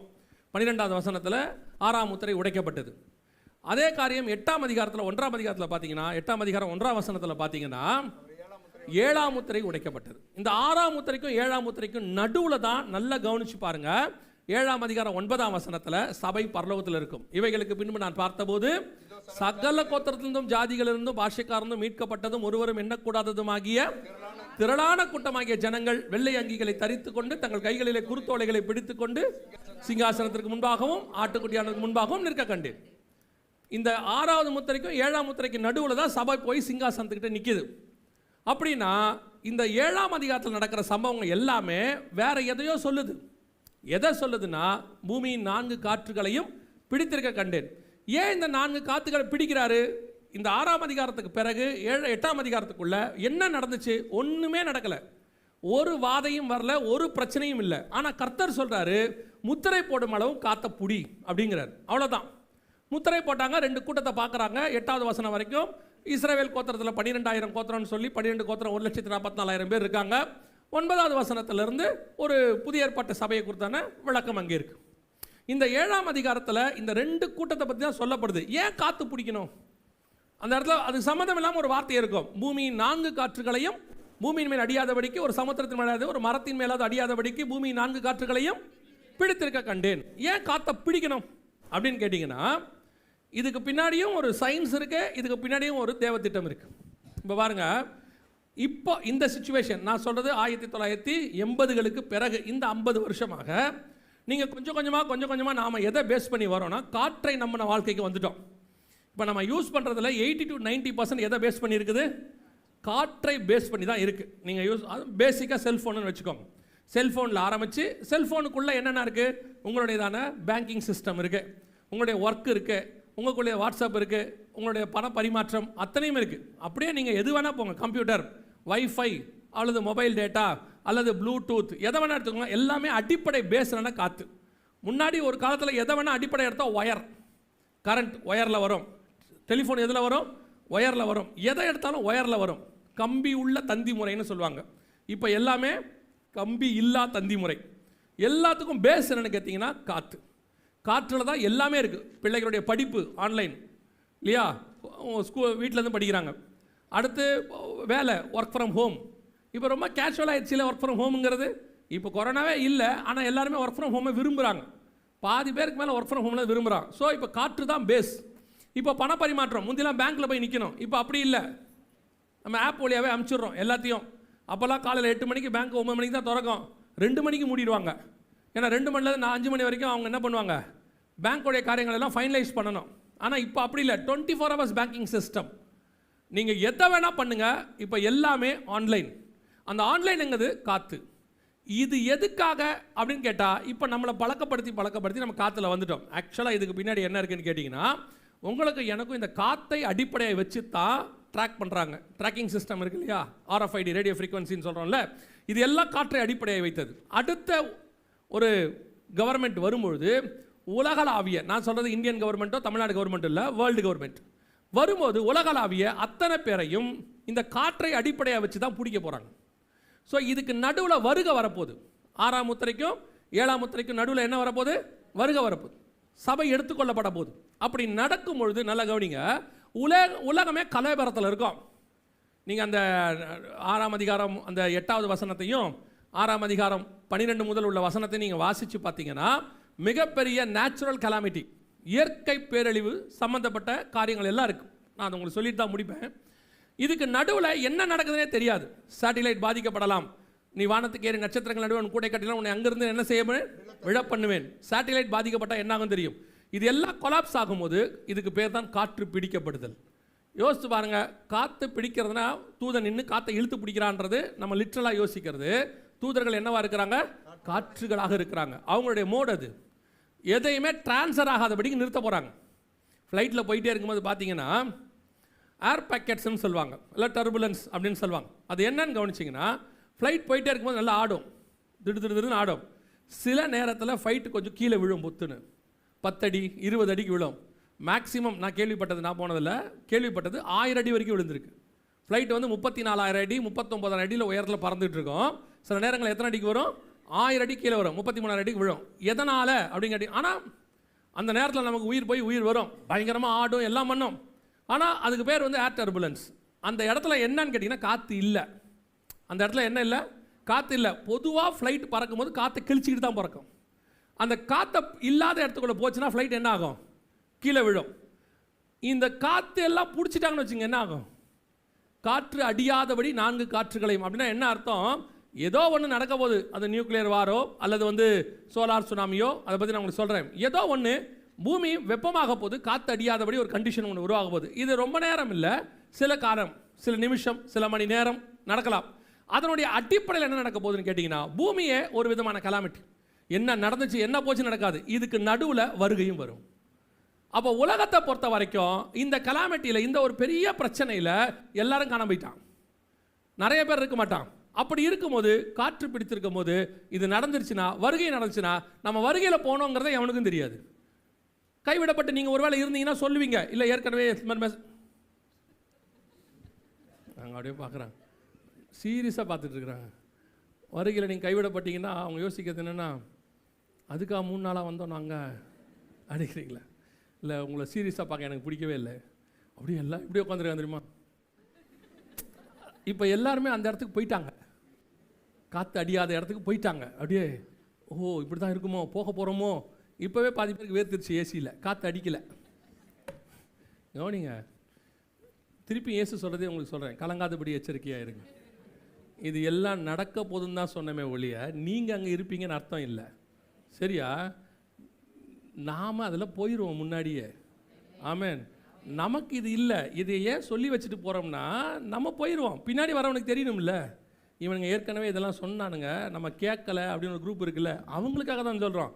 அப்போ நம்மளதுலேயே ஒரு குரூப் இருக்கும், என்ன சொன்னாலும் இல்லை அதெல்லாம் நடக்காதுங்க, கர்த்தர் கிருபை உள்ளவர், உனக்கும் தான் சேர்த்து. புரியுதா? அப்போ இந்த சம்பவம் நடக்கும்போது நல்லா கவனித்து பார்த்தீங்கன்னு சொன்னால், வருகை நடந்துடும்.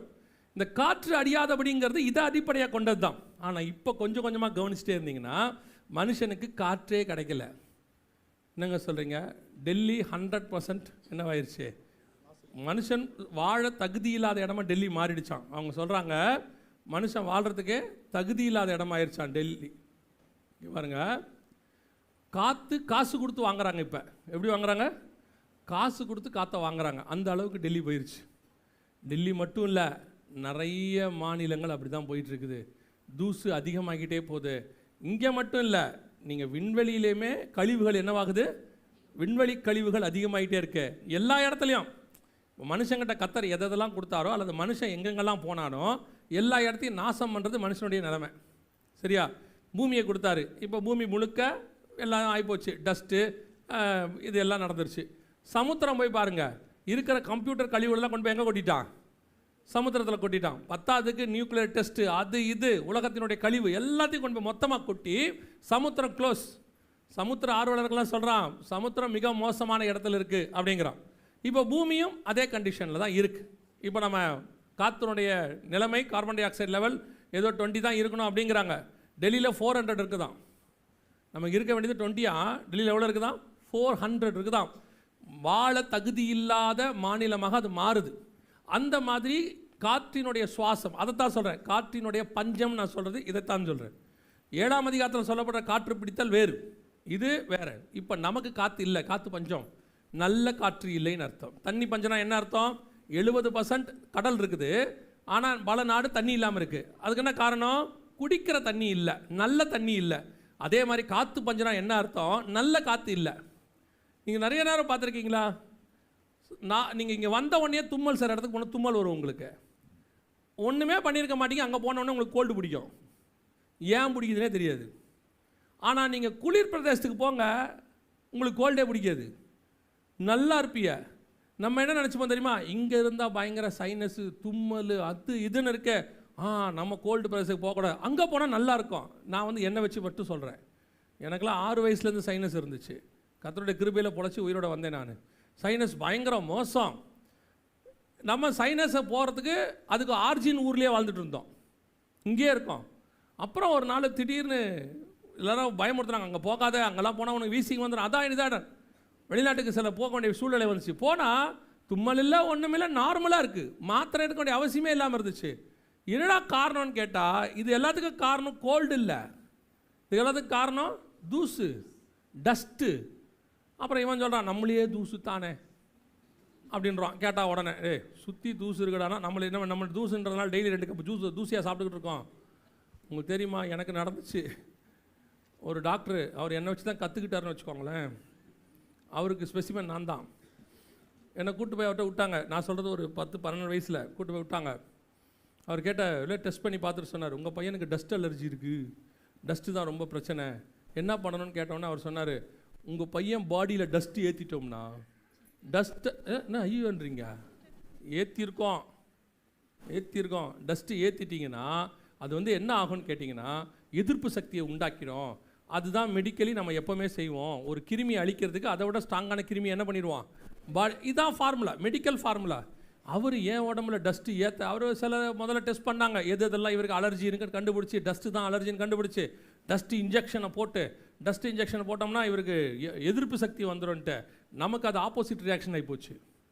டோட்டல் கொலாப்ஸ் ஆகி கடைசியாக சாகர நிலைமைக்கு போய் கர்த்தர் அங்கேருந்து தான் காப்பாற்றினார். என்ன அங்கேருந்தான் உள்ள கர்த்தர் வந்து ரெடி பண்ணி இப்போ கொண்டாந்து நிற்க வச்சுருக்கிறார். அப்போது இந்த டஸ்ட் இருக்குது பார்த்தீங்களா, இது வந்து நமக்கு காற்று பஞ்சத்தினுடைய ஒரு அடையாளம். சுவாசிக்கிற நல்ல காற்றே இல்லை, தண்ணி பஞ்சம், காற்று பஞ்சம்னா என்ன, நல்ல காற்று இல்லைன்னு அர்த்தம். நமக்கு இப்போ அது பெருசாக தெரியல. இப்போ போய் பாருங்கள், கன்னியாகுமரியில் குளித்தவன் சென்னையில் வந்து குளிக்கவே மாட்டான், பார்த்துருக்கீங்களா? தெரியாது உங்களுக்கு? கன்னியாகுமரியில் டெய்லி ஒரு நாளைக்கு 2 தடவை குளிக்கிற மனுஷன் சென்னை வந்தால் என்ன பண்ண மாட்டான், குளிக்கவே மாட்டான். சென்ட் அடித்து 2 நாள் 3 நாள் ஆனாலும் பரவாயில்லன்ட்டு ஊரில் போய் குளிச்சிக்கிறேன்பா. காரணம் என்ன? சென்னை தண்ணி அவ்வளோ நல்ல தண்ணி, அட்டி நவுத்தி எடுத்துரும்போங்க. அவன் ஒரு நாள் குளிச்சுவிட்டு அவன் சொல்கிறான், இது என்ன பிசு பிசுன்னு இருக்குன்றான். அதான்டா நல்ல தண்ணி எங்களுக்கு, நாங்கள் அதிலே தான் உயிரே வாழ்ந்துட்டு இருக்கோம். அவன் குளிக்கிறதுக்கு முடியாதுங்கிறான், நம்ம காலையில் பல்லு வளர்க்குறோம் அதில் இல்லையா? ஆஸ்திரேலியாவிலேருந்து ஒரு கிரிக்கெட் பிளேயர் வந்தார். நான் கிரிக்கெட் பார்க்குற காலத்தில் அவர் வரும்போது ஃப்ளைட்டில் தண்ணி எடுத்துன்னு வருவார், குளிக்கிறதுக்கு தண்ணி எடுத்துகிட்டு வருவார். அப்போ அவர் சொல்லுவார், இத்தனைக்கும் அவர் ஸ்டார் ஹோட்டலில் தங்குவார். அப்போ அவர் சொல்லுவார், இங்கே இருக்கிற ஸ்டார் ஹோட்டல் தண்ணி கூட சுத்தம் கிடையாது, எங்கள் ஊர் மாதிரிம்பார். நியாயமான வார்த்தை. அந்த அளவுக்கு நம்ம பொல்யூட்டடு, தண்ணி பொல்யூட்டடு, காற்று பொல்யூட்டடு. ஆனால் நம்ம அதில் வாழ்ந்து என்னவாயிட்டோம், பழக்கப்பட்டுட்டோம். இதில் நம்மக்கிட்ட இருந்த ஒரே ப்ளஸ் பாயிண்ட் என்ன தெரியுமா, நம்மளை பார்த்து கொரோனா பயந்துருச்சு. நிஜமாக தான். நீங்கள் போய் பாருங்கள், உலகளாவிய கொரோனாவுடையதான பேரழிவுகள் எல்லாம் எடுத்த போது நம்ம சைடு ஸ்ட்ராங்காக இருந்துச்சு. இப்போ இவனுக்கு மட்டும் ஸ்ட்ராங்காக இருக்கிறாங்கன்னு பார்த்தா நம்மால் டஸ்ட்டிலே வாழ்கிறான். டஸ்ட்டிலே வாழ்ந்ததுனால கொரோனா என்ன ஆயிடுச்சு, நம்மக்கிட்ட தோத்துருச்சு. Corona failure. கொரோனா பார்த்துச்சு, இவனை சாவடிக்கலான்னு போனால் இவன் நம்மளை சாவடிச்சிட்டு இருக்கிறான். உங்களுக்கு அலெக்சாண்டருடையதான பயோகிராஃபி படிச்சிங்கன்னா தெரியும். 33 வயசில் அலெக்சாண்டர் செத்துட்டார். தெரியுமா உங்களுக்கு? எப்படி செத்தாருன்னு தெரியுமா உங்களுக்கு? தெரியாதுல்ல. அவர் யுத்தத்துலலாம் சாகவே இல்லை. அவர் எப்படி செத்தார்னா, அவருடைய பயோகிராஃபியில் இருக்குது, நீங்கள் போய் பாருங்கள். இந்தியாவுக்கு வந்துட்டு போகும்போது, யுத்தத்துக்கு ரிட்டர்ன் ஆகும்போது ஒரு நோய் தாக்கி பாபிலோனியில் போய் செத்துட்டார். அவர் பாபிலோனியாவில் அவர் அங்கே தான் செத்தது. என்னடான்னு பார்த்தா ஒரு ரிப்போர்ட்டில் சொல்கிறாங்க, இந்தியாவில் இருந்ததான ஏதோ ஒரு கிருமி, அது கொசுவால் பரவி இருக்கலாம், ஏதோ ஒன்றில் பரவி இருக்குது, அதில் அலெக்சாண்டர் செத்துட்டாருன்னு தான் ரிப்போர்ட். நான் என்ன நினச்சேன், ஆனானப்பட்ட மாவீரன் அலெக்சாண்டரே நம்ம கொசு சாவடிச்சிச்சு, நம்மக்கிட்ட அது பாருங்கள் தண்ணி குடிக்குது பாருங்கள். அது எப்படி வந்தாலும் நம்ம என்ன பண்ணிகிட்டு இருக்கோம், அசராமல் சாவடிக்கிறோம் பாருங்கள். அது டெங்கு வந்தாலும் சரி, மலேரியா வந்தாலும் சரி, அது வந்து எந்த வந்தாலும் சரி, எது வந்தாலும் நம்மால் அசால்ட்டாக அப்படி தட்டிட்டு போயிட்டே இருப்பான். அல்ல, எப்படிப்பட்ட கொசுவே நம்ம சாவடிச்சிடும். இப்போ அலெக்சாண்டர் மாவீரனா நம்ம மாவீரனா சொல்லுங்கள்? அவ்வளோதான். கிறிஸ்துவுக்குள் நாம தான் பெரிய மாவீரர்கள். எந்த கொசுவையும் அவர்கள் ஜெயித்து விடுவார்கள். யோசிச்சு பாருங்க, அலெக்சாண்டரே சாவடிச்சிருச்சா. அந்த அளவுக்கு பொல்யூட்டட் ஏரியாக்குள்ளே இருந்தாலும் அது ஒரு வகையில் நமக்கு பலமாக இருக்கிறது. இருந்துட்டு போட்டோம். ஆனால் நம்ம வந்தது காற்று பஞ்சம். உலகம் முழுக்க இப்படி தான் போகுது. இப்போ நான் சொல்கிறது ஏதோ இந்தியா மட்டும் நினச்சிடாதீங்க, வேர்ல்டு வைட் பல நகரங்கள் வாழ தகுதி இல்லாத. இந்த சைனாவில் ஒரு நகரம் இருக்குது, அந்த பேர் மறந்துட்டேன்.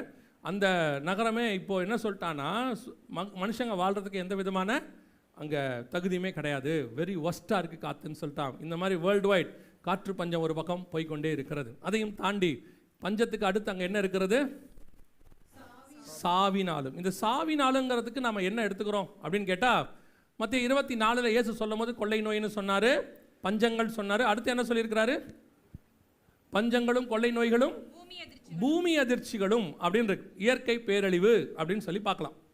இப்போ குறிப்பாக இந்த இயற்கை பேரழிவு அதிகமாகிட்டே போகுது, ப்ரெடிக்டே பண்ண முடியல. இப்போ நம்ம சயின்டிஸ்டெல்லாம் என்ன செய்வாங்கன்னு கேட்டிங்கன்னா, எவ்வளோக்கு எவ்வளவு, நான் இப்போ பார்க்குறத வச்சு சொல்கிறேன், இந்த காலகட்டத்தை வச்சு இவங்க எவ்வளோக்கு எவ்வளவு சயின்ஸை நம்புகிறாங்களோ அவ்வளவுக்கு அவ்வளவு சயின்ஸை ஆண்டவர் முட்டாளாக மாற்றிக்கிட்டு இருக்கிறார். எவ்வளோ பெரிய ஹை டெக்னாலஜி, எல்லா மெடிக்கல் எக்யூப்மெண்ட் எவ்வளோ இருக்குது. கொரோனாவுக்கு மருந்து என்ன செய்ய முடியல, அவங்களால கொண்டே வர முடியல, திடீர்னு கொண்டு வர முடியல. அது மனுஷ தவறா என்னமோ, ஆனால் லிட்ரலி அவங்களால என்ன பண்ண முடியல, கொரோனாவுக்கு ஒன்றும் செய்யவே முடியல. இப்போ சமீப காலமாக நமக்கு வரக்கூடியதான இந்த புயல்லாம் பார்த்துருக்கீங்களா? இவங்களால ப்ரிடிக்டே பண்ண முடியல. பார்க்குறீங்களா? இந்த இன்றைக்கி வருவாங்கன்னா லெஃப்ட்டில் போயிடுது, லெஃப்ட்டில் போயிடுச்சுன்னா திருப்பி யூட்டர்ன் போட்டு வந்துடுது. இவன் ஸ்கூல் லீவ் விட்டு பார்க்குறான், மழை வர மாட்டேங்குது. சரி இன்றைக்கி ஸ்கூல் இருக்குன்னா மழை வந்துடுது. நான் இருக்கும்போது ஒருத்தர் இருந்தார், ரமணன் ஒருத்தர், ரொம்ப ஃபேமஸானவர். அவர் இன்று மழை வரும் வராதுன்னாருனா எனக்கு ஒரே சந்தோஷமாயிரும். அன்றைக்கி வரும்.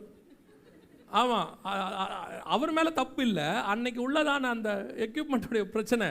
இப்போ மட்டும் என்ன டெவலப் ஆகிருக்குன்னு கேட்டிங்கன்னா, இப்போ ஒரு டெவலப்மெண்ட் இல்லை. இப்போ லாஸ்ட்டு புயல் வந்துச்சுல, என்ன ஆட்டம் காட்டுச்சு நமக்கும் பாண்டிச்சேரிக்கு நடுவில். போவியா வருவியா போவியா வருவியான்னு எந்த பக்கம் போகிறதுன்னு தெரியாமல் 3 நாளாக எல்லாம் தடுமாறி அவனே என்ன சொல்கிறான்னா ப்ரெடிக்ட் பண்ண முடியல. இப்போ இயற்கை பேரழிவுகள் என்ன செய்யலை, ப்ரெடிக்ட் பண்ண முடியல, என்னமே பண்ண முடியலையாமா. அதுவும் குறிப்பாக பூமி அதிர்ச்சிகள். ஆண்டவர் வந்து அடையாளமாக எக்ஸாம்பிளாக எதை சொன்னார்? பூமி அதிர்ச்சிகள். பாருங்கள், மொராக்கோல ஒரு பூமி அதிர்ச்சி வந்துச்சு. இந்த பூமி அதிர்ச்சியை பற்றி என்ன சொல்கிறாங்கன்னா, இங்கே வர வேண்டிய அவசியமே இல்லையாம். அதாவது பூமி அதிர்ச்சி வரும்னு சொல்லக்கூடிய இடத்துல இது இல்லவே இல்லையாம். இந்த இடம் இப்போ காட்டுவாங்க பாருங்கள், பூமி அதிர்ச்சியே வராதாங்க. சில லைன் வச்சுருப்பாங்க, இங்கே தான் பூமி அதிர்ச்சி வரும்னு. இது வந்து வரவே கூடாத இடமா, ஆனால் அங்கே வந்திருக்குது.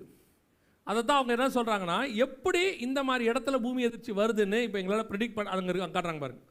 இந்த இடத்துல பூமி அதிர்ச்சி வர வாய்ப்பே இல்லை, எப்படி வருதுன்னு தெரியல. இதுதான் இன்றைக்கி உள்ள நிலைமை. சமீப காலமாக, குறிப்பிட்ட இந்த சமீப காலமாக பூமி அதிர்ச்சிகள் உச்சத்துக்கு போயிட்டே இருக்குது. இந்த 10 வருஷம் 2015 2025க்குள்ளே இங்கே பாருங்கள், இது பூமி அதிர்ச்சிக்கு அவங்க கொடுத்துருக்கிறதான காரியம். நீங்கள் உங்களுக்கு தெரியுதா? அது சிவப்பு டாட் இருக்குல்ல, குட்டி குட்டி குட்டி டாட்ஸ் இருக்குல்ல, அத்தனையும் பூமி அதிர்ச்சி.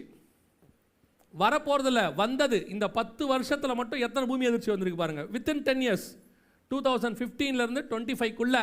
இப்போ நம்ம சொன்னோம்னா வரப்போகுதுன்னு சொன்னோம், இல்லை வருதுன்னு சொன்னோம்னா, இந்த ஆள் எதுக்கு இப்படி பயமுத்துறா இவ்வளோ வந்திருக்குதா? இப்போ என்ன பண்ணுறது? ஏசு சொன்ன அடையாளம் நடக்குதுன்னு கூட இப்போ சொல்லக்கூடாது. சொன்னால் அவனுக்கு கோவம் வந்துடுது. இல்லைங்க, எதுக்குங்க பூமி அதிர்ச்சிலாம் வருதுன்றீங்க? அது வருதே, இவ்வளோ வந்திருக்குது.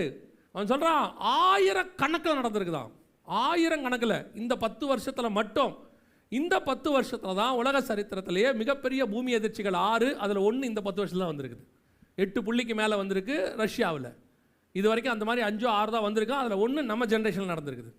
ஆண்டவர் சொன்ன கடைசி காலத்தினுடைய மிக துல்லியமான அடையாளம். இப்போ என்ன சொல்கிறான்னா, இது இனி வரதெல்லாம் பெருசாக தான் இருக்கும், ப்ரெடிக்ட் பண்ணவே முடியாது. அதுவும் உலகத்திலேயே பூமி அதிர்ச்சியை கணிக்கிறதுல நம்பர் 1 இடத்துல இருக்கிற நாடு ஜப்பான். ஏன்னா அவங்களுக்கு தான் அதிகமாக என்ன வருது, பூமி அதிர்ச்சி வருது. அது கூட அவங்க என்ன எழுதுறாங்கன்னா, எப்படி அவங்களால கணிக்க முடியுதுன்னு சொல்கிறாங்க. இங்கே பாருங்கள், இப்போ அவங்க என்ன சொல்லியிருக்காங்கன்னா, 100 அடி சுனாமி ஒன்று வரப்போகுது. இது அவங்க சொல்கிறது. எச்சரிக்கும் ஜப்பான், அபாயத்தில் இருக்குது. இதில் அவங்க என்ன சொல்கிறாங்க, எவ்வளோ பெருசு வரப்போகுது, இது கண்டிப்பாக நடக்கும் அப்படின்னு. இது இப்போ வந்த ரிப்போர்ட், ஒரு 3-4 நாளைக்கு முன்னாடி வந்த ரிப்போர்ட். 100 அடிக்கு மேலே வரப்போகுது, மிக கண்டிப்பாக நடக்கும். அதில் அவங்க என்ன சொல்கிறாங்க, இது ஃபுல்லாக நீங்கள் பார்த்தீங்கன்னா என்ன சொல்லுவாங்கன்னா, பூமி அதிர்ச்சி வர்றதை பல மணி நேரத்துக்கு முன்னாடியோ அல்லது சில மணி நேரத்துக்கு முன்னாடி உங்களால் என்ன பண்ண முடியாது, கணிக்க முடியாது. எப்போ கணிக்க முடியும்னா, சில நிமிஷத்துக்கு முன்னாடி, 1 or 2 minutes or 3 minutesக்கு முன்னாடி. அது கூட எதுக்கு சொல்கிறாங்கன்னா, அவங்க எப்படி அதை என்ன இந்த இதில் என்ன சொல்கிறாங்கன்னா, அந்த 3 நிமிஷம் 4 நிமிஷத்தில் என்ன பண்ண முடியும் நம்ம கேட்போம்ல, இதில் என்னையா பண்ண முடியும்னா, அவங்க அந்த 3-4 நிமிஷத்துக்குள்ளே போய் டேபிள் கடையில் ஒளிஞ்சு கொள்வது, இல்லைனா வீட்டை விட்டு வெளியே ஓடி வர்றது. அந்த எர்த்குவேக் ப்ரிகாஷன்னு சொல்லுவாங்க, அதை சொல்லி கொடுத்துருக்காங்க ஸ்கூலில். ஒரு பாடம் அது அவங்களுக்கு, பிள்ளைகளுக்கு பாடம், வீட்லேயும் பாடம். ஸோ இந்த மாதிரி நடக்கும் பொழுது எப்படி அதுலேருந்து எஸ்கேப் ஆகிறது, தப்பிக்கிறது அப்படிங்கிறத அந்த 4 நிமிஷத்துக்குள்ளே நீங்கள் தப்பிக்கிறதுக்கு தான் கண்டுபிடிச்சி வச்சுருக்கான். இப்போ வரைக்கும் அவங்ககிட்ட இருக்கிற பூமி அதிர்ச்சியினுடைய கணக்கு 100 அடி வரைக்கும் வருன்றான். இப்போ அவன் சொல்கிறான், ஜப்பான் கவர்மெண்ட் கொடுத்துருக்கு 3 லட்சம் பேர் வரை, அவங்க நாட்டில் அவங்க சொல்கிறாங்க 3 லட்சம் பேர் வரை மறிக்கக்கூடிய அளவிற்கு, பாதிக்கப்படக்கூடிய அளவிற்கு மிகப்பெரியதான ஒரு பூமி அதிர்ச்சி ஒன்று வரும் அப்படின்னு சொல்கிறாங்க. இது ஆண்டவர் சொன்ன 3வது, இது நடக்க போகுதுன்னு சொல்கிறாங்க. இந்த பூமி அதிர்ச்சியினுடையதான விளைவுகள் எவ்வளோ தூரத்தில் இருக்கும் அப்படின்னு அவங்க சொல்கிறாங்க. மிகப்பெரியதாக இதெல்லாமே நீங்கள் பார்க்கறது ரெப்யூட்டட் சேனல்ஸில் வந்தது. மேலே இருக்குது பாருங்கள், இதில் ரெப்யூட்டட் சேனல், ஒரு ஆத்தரைஸ்ட் நியூஸ் அப்படின்னு சொல்லுவாங்க. ஸோ இப்போது இந்த அளவுக்கு பூமி அதிர்ச்சி இது வரைக்கும் வந்தது. 2026, 27, 28 இன்னும் அதிகமாக தான் இருக்கும் தான் சொல்கிறாங்க. அவைகளுக்கு நடுவில் தான் கர்த்தர் உங்களை எண்ணி இது வரைக்கும் பார்த்துருக்கிறார். இப்போ நீங்கள் பார்த்தீங்கல்ல, இவ்வளோ பூமி அதிர்ச்சி நடந்திருக்கு, இது வரைக்கும் நடந்தது 2025 வரைக்கும். இத்தனைக்கும் நடுவில் தான் கர்த்தர் உங்களை எண்ணியும் பத்திரமாய் பாதுகாத்து வச்சிருக்கிறார். புரியுதா உங்களுக்கு? இது இப்போ சொல்லும் போது ஏன் பயப்படாதீங்க நம்ம சொல்கிறோம்னா, இந்த 1000 கணக்கில் பூமி அதிர்ச்சிகள் நடந்திருந்தாலும் அவைகளுக்கு நடுவில் தேவன் ஜீவனோடு கூட நம்மளை பாதுகாக்கிறார். அதன் அடிப்படையில் உங்களுக்கு சொல்கிறோம், இன்னும் ஒரு பெரிய பூமி அதிர்ச்சி ஒன்று வரணும். அது நமக்கு பிப்ளிக்கலி வரணும். சொன்னால் என்ன கணக்கு கேட்டிங்கன்னா இன்னும் 2 வரணும். ரொம்ப பெருசானது பைபிளில் உள்ளது. வாசிங்க, எசேக்கியேல் புஸ்தகம் 38ஆம் அதிகாரம் 19வது வசனம் வாசி. அந்நாளிலே இஸ்ரவேல் தேசத்திலே பெரிய அதிர்ச்சி உண்டாகி, அந்நாளிலே இஸ்ரவேல் தேசத்திலே பெரிய அதிர்ச்சி உண்டாகி. இந்த பெரிய அதிர்ச்சி இருக்குது பார்த்தீங்களா, இதுதான் அடுத்து இஸ்ரவேலில் வர வேண்டியதான மிக முக்கியமான பூமி அதிர்ச்சி. ரெண்டாவது இன்னொரு பூமி அதிர்ச்சி ஒன்று வரணும். 14ஆம் அதிகாரம் இல்லை மன்னிக்கணும் 16ஆம் அதிகாரம் வெளிப்படுத்தின விசேஷம் 19வது வசனம் வாசி.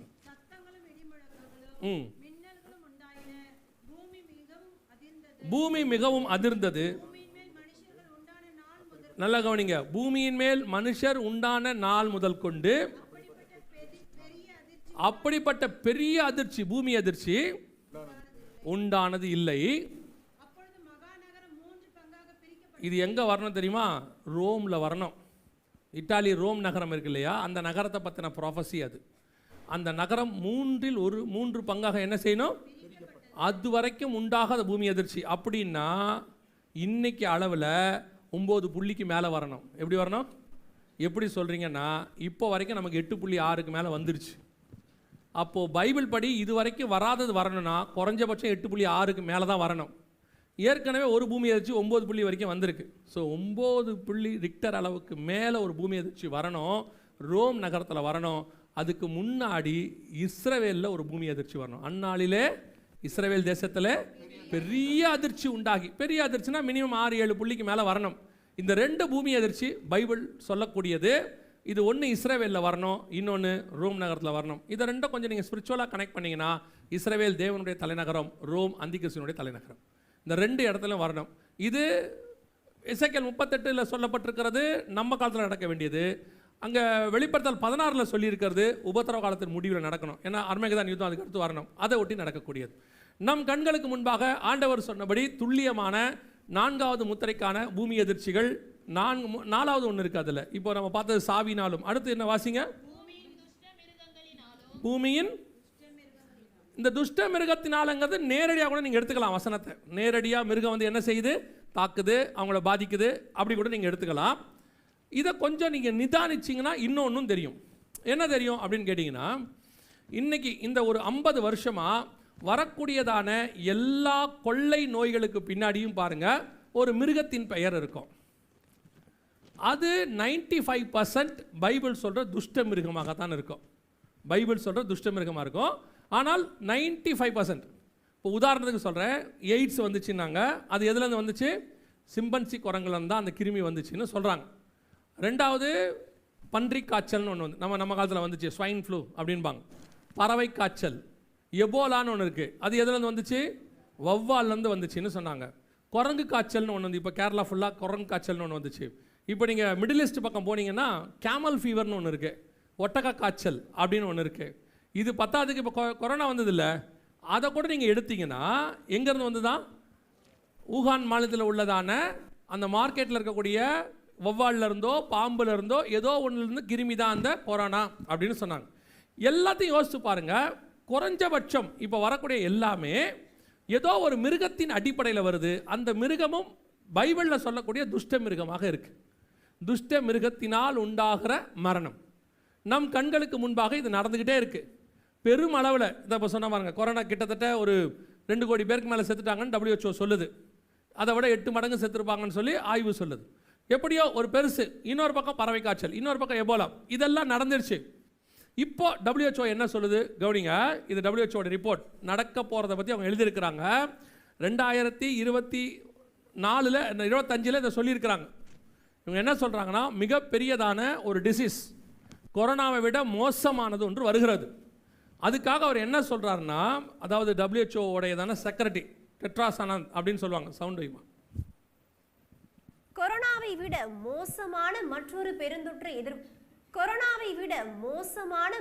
பெருந்தொற்றை எதிர்கொள்ள தயாராக இருக்குமாறு உலக சுகாதார நிறுவனத்தின் தலைவர் டெட்ராஸ் அதானம் எச்சரித்துள்ளார். இது கொரோனாவை விட இப்போ ஏற்கனவே இப்போ ஒருவேளை கொரோனா நீங்கள் நினச்சிடக்கூடாது, அதுக்காக சொல்கிறேன். அதனால் அவங்க என்ன பண்ணியிருக்காங்கன்னு கேட்டிங்கன்னா, ஒரு ட்ரீட்டி அப்படின்னா ட்ரீட்டினா என்னன்னு கேட்டிங்கன்னு சொன்னால் எல்லாரையும் சைன் பண்ண போட சொல்லியிருக்காங்க. இந்த இடத்துல பார்த்தீங்கன்னு சொன்னால் எல்லா நாடுகளையும் கவர்மெண்ட்டுக்கு அனுப்பியிருக்காங்க. WHO என்ன சொல்கிறாங்க, ஒட்டுமொத்த உலகத்துக்கே சுகாதாரக்கேடு வரப்போகுது, கொரோனா விட ஒஸ்ட் சினாரியோ ஒன்று ஏற்பட போகுது. திருப்பியும் சொல்கிறேன், இது எதுவும் நான் உங்களுக்கு கதை சொல்லலை, ஏதோ செய்தி சொல்லிட்டு போகிறதா இல்லை, உங்களுக்கு கொடுக்கப்படுகிற எச்சரிப்பாய்த்தான் சொல்கிறோம். இந்த 3 நாள் கூட்டங்களும் உங்களுக்கு எச்சரிப்பாகத்தான் சொல்லப்படுது. இது பாதிக்கும்னு உங்களை சொல்லலை, வரப்போகுதுன்னு சொல்கிறோம்.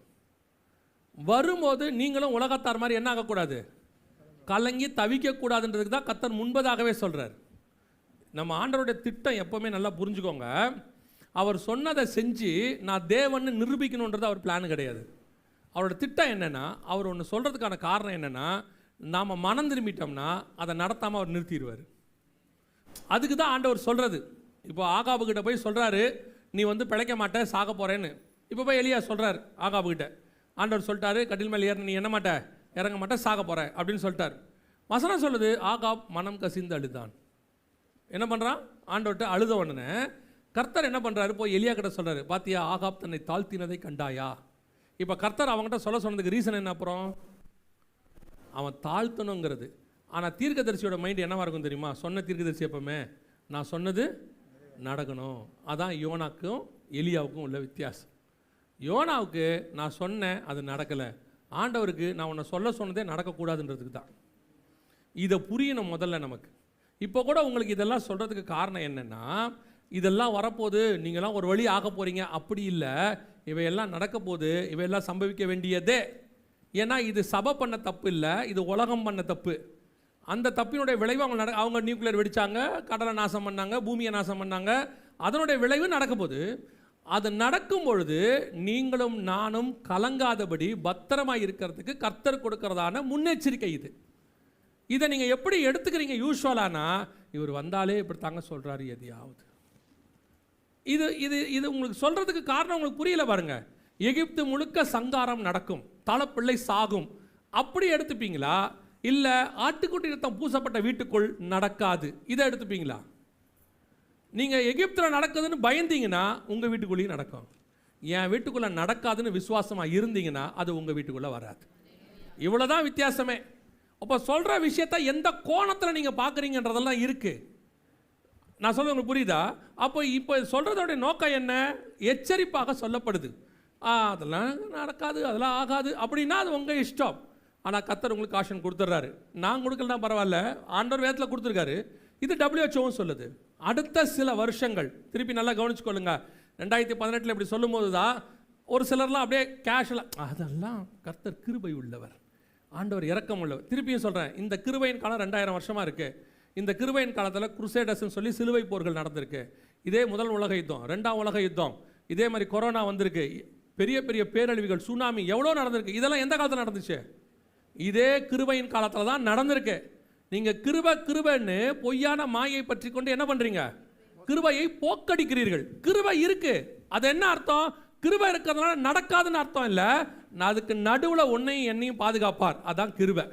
தம்மை நோக்கி பார்த்தவர்களை கர்த்தர் பத்திரமா வச்சுக்கொள்றார், அதான் கிருபை. இப்போ நம்ம கிருபைனா என்ன நினைக்கிறோம்? இது எதுவுமே அது எப்படி நடக்காமல் இருக்கும்? கர்த்தர் சொன்ன வார்த்தை அது நடக்கத்தான் செய்யும். கவனிங்க, இது WHO சொல்லியிருக்கு.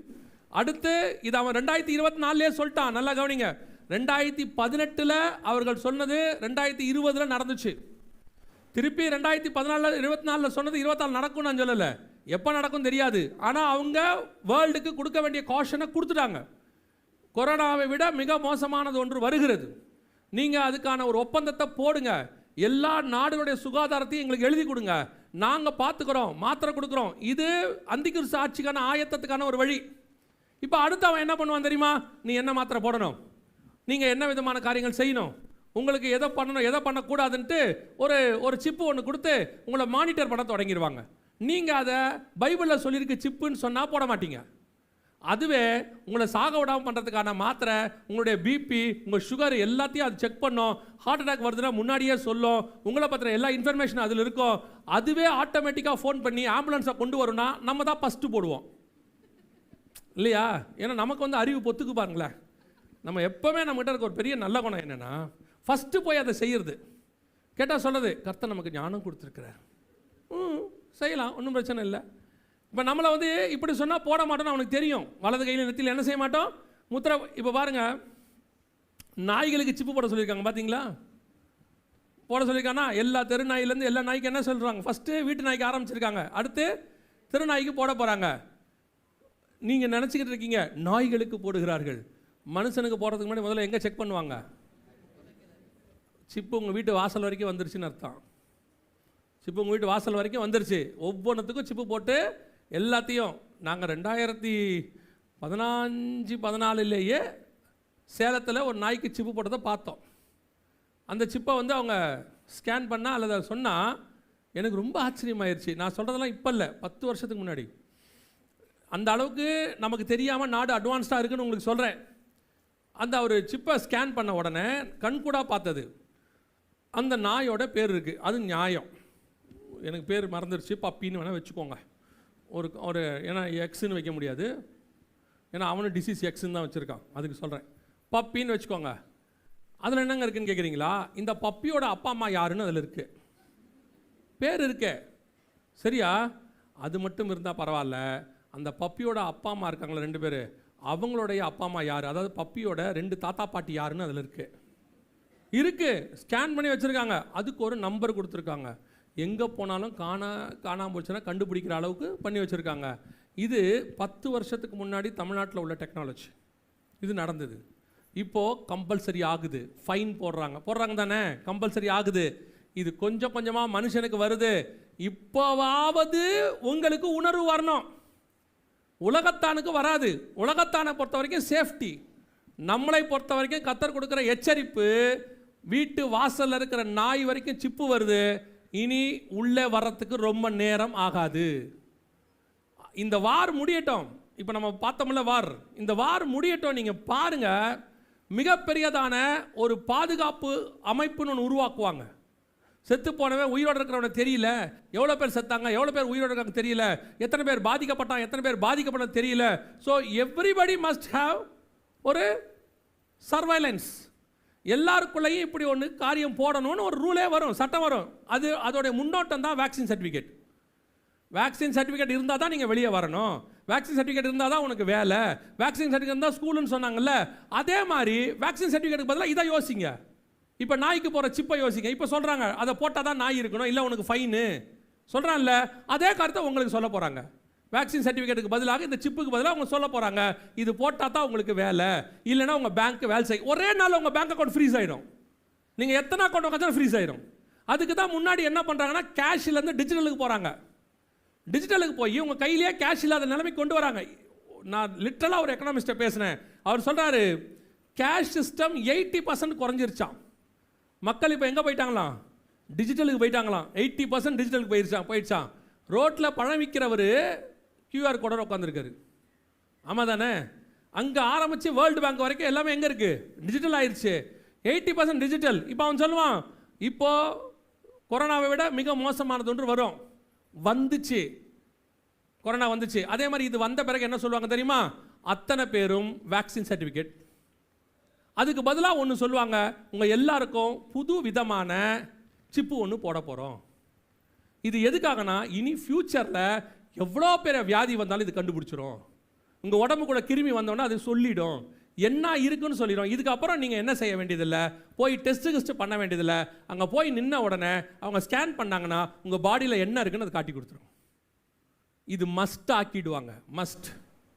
இப்போ நீங்கள் போட முடியாதுன்னு சொல்ல முடியாதுன்னு ஒன்று அவங்க சொல்லுவாங்க. எப்படி இப்போ வேலைக்கு வராதுன்னு சொன்னாங்களோ வேக்சின் சர்டிஃபிகேட்டுக்கு, அதே மாதிரி சொல்லுவாங்க, உங்கள் ஃபோனை இதில் கணக்கணும், உங்கள் ஃபோன் நம்பரை இதை மாற்றணும், உங்கள் ஆதார் நம்பரை இதை போடணும், இனிமேட்டு இது இல்லாட்டி உங்களுடைய ஃபோனில் இருக்கிற எதுவுமே வேலை செய்யாதுன்னு சொல்லிடுவாங்க. என்ன ஆகும் யோசிச்சு பாருங்கள். உங்கள் ஃபோன் இன்னைக்கு முழுவதுமாக ஷட் டவுன் ஆச்சுன்னா என்ன ஆகும்னு யோசித்து பாருங்கள். கண்ணுக்கெட்டுற தூரத்தில் இருக்கு, வீட்டு வாசலில் இருக்கிற நாய்க்கு வந்துருச்சு. உள்ளே வரக்கூடிய காலகட்டம் மாத்திரம் பாக்கி. நீங்கள் வெறும் நாயாக பார்க்குறீங்க, அவங்க நாயை வந்து ஒரு பைலட் மெத்தட், ஒரு எக்ஸாமினேஷன்ஸ் இதாக பார்க்குறாங்க, டெஸ்டிங் முடித்து சக்ஸஸ் ஆன உடனே உள்ளே வந்துடுவாங்க. ஸோ நம் கண்களுக்கு முன்பாக ஆண்டவர் சொன்னபடி மிக துல்லியமான அடையாளம் எல்லாருக்கும். அதுக்கு தான் இந்த ட்ரீட்டி. இதை நீங்கள் சாதாரண ட்ரீட்டியாக பார்க்குறீங்க, இதுக்கு பின்னாடி இதுதான் அவங்களுடைய திட்டமாக இருக்கு. இதை நீங்கள் தடுக்க முடியுமா? முடியாது. நீங்கள் போய் WHO பேசுவீங்களா? நாங்கள் ஒத்துக்கொள்ள மாட்டோம். முதல்ல உங்களை மதிக்கவே மாட்டாங்க. அவன் கவர்மெண்ட்டே மதிக்க மாட்டான், WHO யாரையும் மதிக்க மாட்டாங்க. ஒரே இப்போ தெரியுமா, நம்மளுடைய மொத்த மெடிசனில் இங்கிலீஷ் மெடிசன் அத்தனையும் அவங்க கண்ட்ரோலில் தான் இருக்குது. உங்களுக்கு ஞாபகம் இருக்கும்னு நினைக்கிறேன், கொரோனா நேரத்தில் டோலோ 650 உங்களால் வாங்க முடியாது தெரியுமா? வாங்க நிலைமை வந்துச்சா இல்லையா? டாக்டர் ப்ரிஸ்கிரைப் பண்ணால் மட்டும்தான் அவங்க டோலோ 650ன்னு சொன்னாங்க. ஒரு சாதாரண டோலோ 650 கண்ட்ரோல் பண்ண முடிஞ்ச அவங்களால மொத்த மெடிசனையும் கண்ட்ரோல் பண்ணுறதுக்கு எவ்வளோ நேரம் ஆகும்? இதெல்லாம் கொஞ்சம் கவனிக்கணும். உலகம் சர்வாதிகாரத்தின் கைக்கு போய் கொண்டிருக்கிறது. உங்களை அறியாத சர்வாதிகாரம் ஒன்று உருவாகிறது. இயேசு சொன்ன கடைசி காலம். இப்போ அந்த மங்கின நிறமுலை குதிரை இருக்குல்ல, இப்போ வாசிங்க, அந்த வசனத்தை வாசிங்க பார்ப்போம். திருப்பி நான் பார்த்தபோது, நீங்கள் யாருமே பார்க்க வேண்டாம், நான் சொல்கிறது மட்டும் வாசிங்க. சகரியாவின் புஸ்தகம் 1ஆம் அதிகாரம், எல்லாம் வெளிப்படுத்தின விசேஷத்தையே பார்க்குறீங்க. சகரியாவின் புஸ்தகம் 1ஆம் அதிகாரம் 8வது வசனம் வாசிங்க. ம் ம் ம் ம் சிவப்பும் மங்கின நிறமும் வெண்மையுமான குதிரை. பின்னாடி வர வெண்மையான குதிரை யாரு? பெருமையான வெண்மை. இந்த மங்கின நிறத்துக்கு பின்னாடி என்ன வருது? வெண்மையான குதிரை ஒன்று வருகிறது. அப்படித்தானே இருக்குது.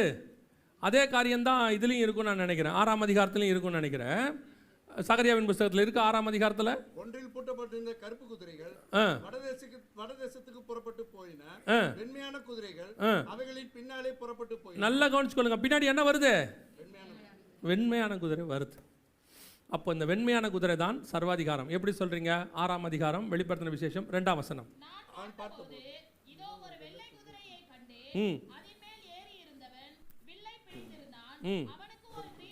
வில்லுனா என்ன?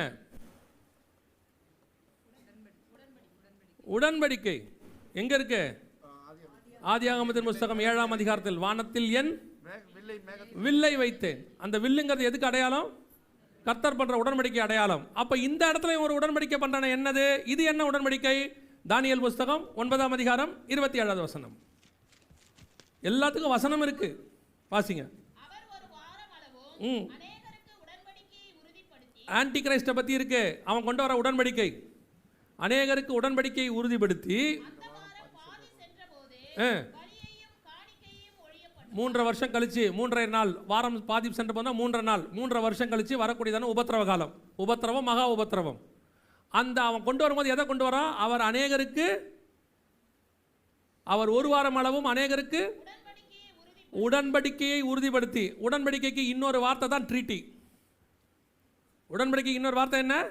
ட்ரீட்டி. பின்னாடி வருது வெள்ளை குதிரை, பின்னாடி வருது. இப்போ மங்கின நிறமுள்ள குதிரை முடிஞ்ச உடனே பின்னாடி இந்த குதிரை வரும். அந்த வெள்ளை குதிரைக்கு, அந்த மங்கின நிறமுள்ள குதிரைக்கு பின்னாடி வர வேண்டிய வெள்ளை குதிரைக்கான ஆயத்தம் தான் நடந்துகிட்டு இருக்குங்கிறேன். இப்போ மிக முக்கியமான இடத்தில் நீங்கள் நானும் இருக்கிறோம். அதான் இப்போ இது நம்ம காலகட்டத்துக்குரிய தீர்க்க தரிசனம். இப்போவும் கர்த்தருக்கு முன்பாக நின்று சொல்லுகிறேன், இந்த வெளிப்பாடை கர்த்தர் நமக்கு கொடுக்க வல்லமை உள்ளவராய் இருக்கிறார். அவர் நம்மேல் கிருபை உள்ளவராய் இருக்கிறார். அதனால கர்த்தர் இதற்கு நமக்கு வெளிப்படுத்தி கொடுக்கிறார். ஏன் வெளிப்படுத்தி கொடுக்கிறாரு? இப்போ மங்கின நிறமுள்ள குதிரை உள்ள நுழைஞ்சிருக்குது. அடுத்த சில வருஷத்துல இது அப்படியே நடக்கும், 4 ஒண்ணா நடக்கும். அதுக்கு பின்னாடி வெள்ளை குதிரை வரும். அதுதான் அந்தி கிறிஸ்துவினுடைய ஆட்சி. நல்லா கவனிங்க. 8ஆம் அதிகாரத்தில் தான் அவனுடைய காரியம் தொடங்குது. 6ஆம் அதிகாரத்தில் இது முடியுது. 7ஆம் அதிகாரத்தில் சபை பரலோகத்துக்கு போகுது. 8ஆம் அதிகாரத்தில் இது ஆரம்பிக்குது. அது என்ன வாசிக்கிறோம்? அவனுக்கு ஒரு அவன் வில்லை பிடித்திருந்தான். 6:2. அவனுக்கு ஒரு கிரீடம், அவன் தான் கிரீடம் கொடுக்கப்பட்டது. இதான் அந்தி கிறிஸ்து. உலகத்தை ஜெயிக்க போறான், அவனுக்கு ஆட்சி கொடுக்கப்படுது, கிரீடம் கொடுக்கப்படுகிறது. வெளிப்படுத்தல் 13ஆம் அதிகாரத்தில் 7வது வசனம் வாசிங்க பார்ப்போம். அவர்களை ஜெயிக்கும்படிக்கு அதற்கு அதிகாரம் கொடுக்கப்பட்டதும் அல்லாமல், அதற்கு அதிகாரம் கொடுக்கப்பட்ட, ஜெயிக்கும்படிக்கு அதிகாரம் கொடுக்கப்பட்டதும் அல்லாமல், ஒவ்வொரு கோத்திரத்தின் மேலும், வாசைக்காரர் மேலும், ஜாதிகள் மேலும், அதற்கு அதிகாரம் கொடுக்கப்பட்டது. இதுதான் அந்த இடத்துல சொல்லப்பட்டிருக்கு. ஜெயிக்கிறவனாகவும் ஜெயிப்பவனாகவும் புறப்பட்டான். வேதம் சொன்னபடி வெள்ளை குதிரை பின்னாடி ரெடியா இருக்கு. இப்போ நாம மங்கின நம்மள குதிரையின் காலத்தை சந்திச்சுக்கிட்டு இருக்கோம். இப்போ அந்த வெள்ளை குதிரையின் காலத்தில் வர வேண்டியதான ட்ரீட்டியை அவங்க ரெடி பண்ணிட்டாங்க. எல்லாருக்கும் சைன் பண்ணுங்கன்னு சொல்றாங்க. நீங்கள் போய் வீட்டில் சும்மா நெட்டில் போட்டு பாருங்கள், 7 யூரோப்பியன் யூனியன் 7 இயர்ஸ் ட்ரீட்டின்னு போட்டு பாருங்கள். அடுத்து வரக்கூடிய வல்லரசு ஆன்டிகிரைஸ்ட் கவர்மெண்ட் அவங்க தான். அவங்க 7 வருஷ உடன்படிக்கை ஏற்படுத்தியிருக்கிறாங்க இப்போ எல்லாரோடையும். அதில் ஒரு பங்கு தான் இந்த WHO. வேதம் சொன்ன கடைசி காலத்தின் மங்கின நிறமுள்ள குதிரை நம் கண்களுக்கு முன்பாக ரெடியாக இருக்கு. இதுக்கு பின்னாடி அது வரணும். இப்போ பூமி எதிர்ச்சிகளும் துஷ்ட மிருகங்களினால் உண்டாகிற மரணம். இப்போ அந்த துஷ்ட மிருகம் என்பது இவர்கள் யூஸ் பண்ணக்கூடியதான வைரஸ் நம்ம கண்ணுக்கு முன்னாடி யூஸ் பண்ணிட்டே இருக்கிறாங்க. இப்போ இந்த 2025 மிக முக்கியமாக ஒரு காரியம் நடந்துச்சு. உங்களுக்கு தெரியும் நினைக்கிறேன், கவனிங்க. கொரோனாவை விட 100 மடங்கு ஆபத்தான வைரஸ்கள் ஆஸ்திரேலிய ஆய்வகத்திலிருந்து மாயமாகி இருப்பதாக அந்நாட்டு அரசு அறிவித்திருப்பது உலக நாடுகளை அதிர்ச்சிக்குள்ளாக்கியுள்ளது. இதன் அபாயம் பற்றி வைரஸ் ஆராய்ச்சியாளருடன் சிறப்பு செய்தியாளர் ரஞ்சித் நடத்திய கலந்துரையாடல் இது. கிட்டத்தட்ட இது கொஞ்ச நேரம் ஓடும். கிட்டத்தட்ட 15% மக்கள் 100க்கு 15% மக்கள் பாதிக்கப்படுவார்கள்னு அவங்க சொல்கிறாங்க. இது என்ன காணாமல் போச்சுன்னு கேட்டிங்கன்னா, அத்தனையும் மிருகத்தின் வைரஸ். அத்தனையும் மிருகத்தின் வைரஸ். எல்லாமே மிருகத்தின் கொடிய மிருகத்தினுடைய வைரஸ் 315 வைரஸ் ஆஸ்திரேலியா ஆய்வகத்திலிருந்து காணாமல் போயிருக்குது. இது இந்த 25 நடந்த சம்பவம். இந்த வைரஸை எடுத்து பயோவாராக யூஸ் பண்ணால் என்ன நடக்கும்? இப்போ நீங்கள் கொரோனாவில் ஒன்று நடந்துச்சு இல்லை, இது அடுத்து நடக்க போகிறதான மிக முக்கியமான விஷயம். இதெல்லாம் சேர்ந்து 4 ஒன்றா வரும். ஒரு பக்கம் ரஷ்யா இஸ்ரேலிய அந்த மலைகளுக்கான சண்டை, இன்னொரு பக்கம் மிகப்பெரியதான உணவு பஞ்சம் WHO சொல்லியிருக்கு, UN சொல்லியிருக்கு. அதை ஒட்டி தண்ணி பஞ்சம், காற்று பஞ்சம் எல்லாம் ஒன்றா சேரும். அதோடு கூட 3வதாக இயற்கை பேரழிவுகள், மிகப்பெரிய பூமி அதிர்ச்சிகள் அது நடக்கும்.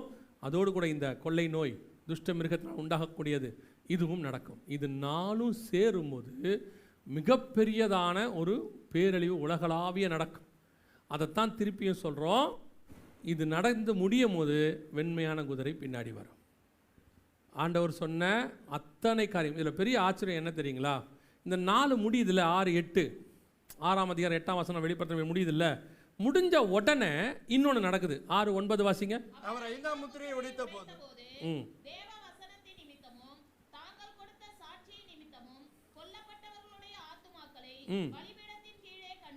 நல்லா கவனிங்க. சகரியாவுக்கும் வெளிப்படுத்தலுக்கும் உள்ள கனெக்ஷன் நான் உங்களுக்கு சொல்கிறேன். இப்போது இந்த 4 குதிரை முடிஞ்ச உடனே பலிபீடம் வந்துடுது. பலிபீடம் இருக்கிற ஆத்மா என்ன செய்யுது? கூப்பிடுது. இதில் பெரிய ஆச்சரியம் என்ன தெரியுமா? சகரியாவுக்கு இந்த 4 குதிரையை பற்றின வெளிப்பாடு தான் இருக்குது. சகரியாவுக்கு என்ன இருக்குது? 4 குதிரையை பற்றின வெளிப்பாடு தான் இருக்குது. அந்த 6வது முத்திரை ஒன்று இருக்குதுல்ல, ஜனங்கள் போய் பூமிக்கடியில் பதுங்கி கொண்டார்கள் இருக்குல்ல, இது எதுவுமே சகரியாவுக்கு இல்லை. இது எல்லாமே ஓசியாவுக்கு தான் இருக்குது, சகரியாவுக்கு இல்லை. இத்தோட சகரியாவுக்கு எது இருக்குதுன்னு கேட்டிங்கன்னா, தேவாலயம் கட்டுறதும் அடுத்து இயேசுவின் பகிரங்க வருகையும். சகரியாவுக்கு இருக்கிற வெளிப்பாடு அடுத்து என்ன இருக்குது? 3வது தேவாலயம் கட்டுறதும் வெளிப்பாடு. ஏன் சகரியாவுக்கும் இந்த 6ஆம் அதிகாரம் 5ஆம் வசனத்தையும் உங்களுக்கு சொல்கிறேன்னு கேட்டால், இந்த பலிபீடத்தில் இருக்கிற ஆத்மா யாருன்னு கேட்டிங்கன்னா, மத்திய 23 இயேசு கிறிஸ்து சொல்கிறாரு, ஆபேல் முதல் கொண்டு, அந்த வசனம் வாசிங்க. ஆபேல் நீதிமானாகிய ஆபேல் இரத்தம் முதல் தேவாலயத்துக்கும் பலிபீடத்துக்கும் வசனம் சொல்லி வாசிங்க. 23:35 வாசிங்க. நீதிமானின் ஆபேலின் இரத்தம் முதல் தேவாலயத்துக்கும் பலிபீடத்துக்கும் நடுவே நீங்கள் கொலை செய்த பகரியாவின் மகன் அந்த பலிபீடத்துக்கிட்ட இருக்கிறது யாருன்னா சகரியாவோடது.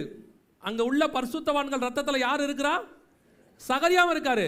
அந்த 4 குதிரை முடிஞ்ச உடனே இந்த சத்தம் கூப்பிடுது, எது வரைக்கும் ஆண்டவரே எங்களுக்கு பழி வாங்காமல் இருப்பீர்? நியாயப்பிரமாணத்துக்குரியவர் தான் சகரியா தீர்க்கதரிசி.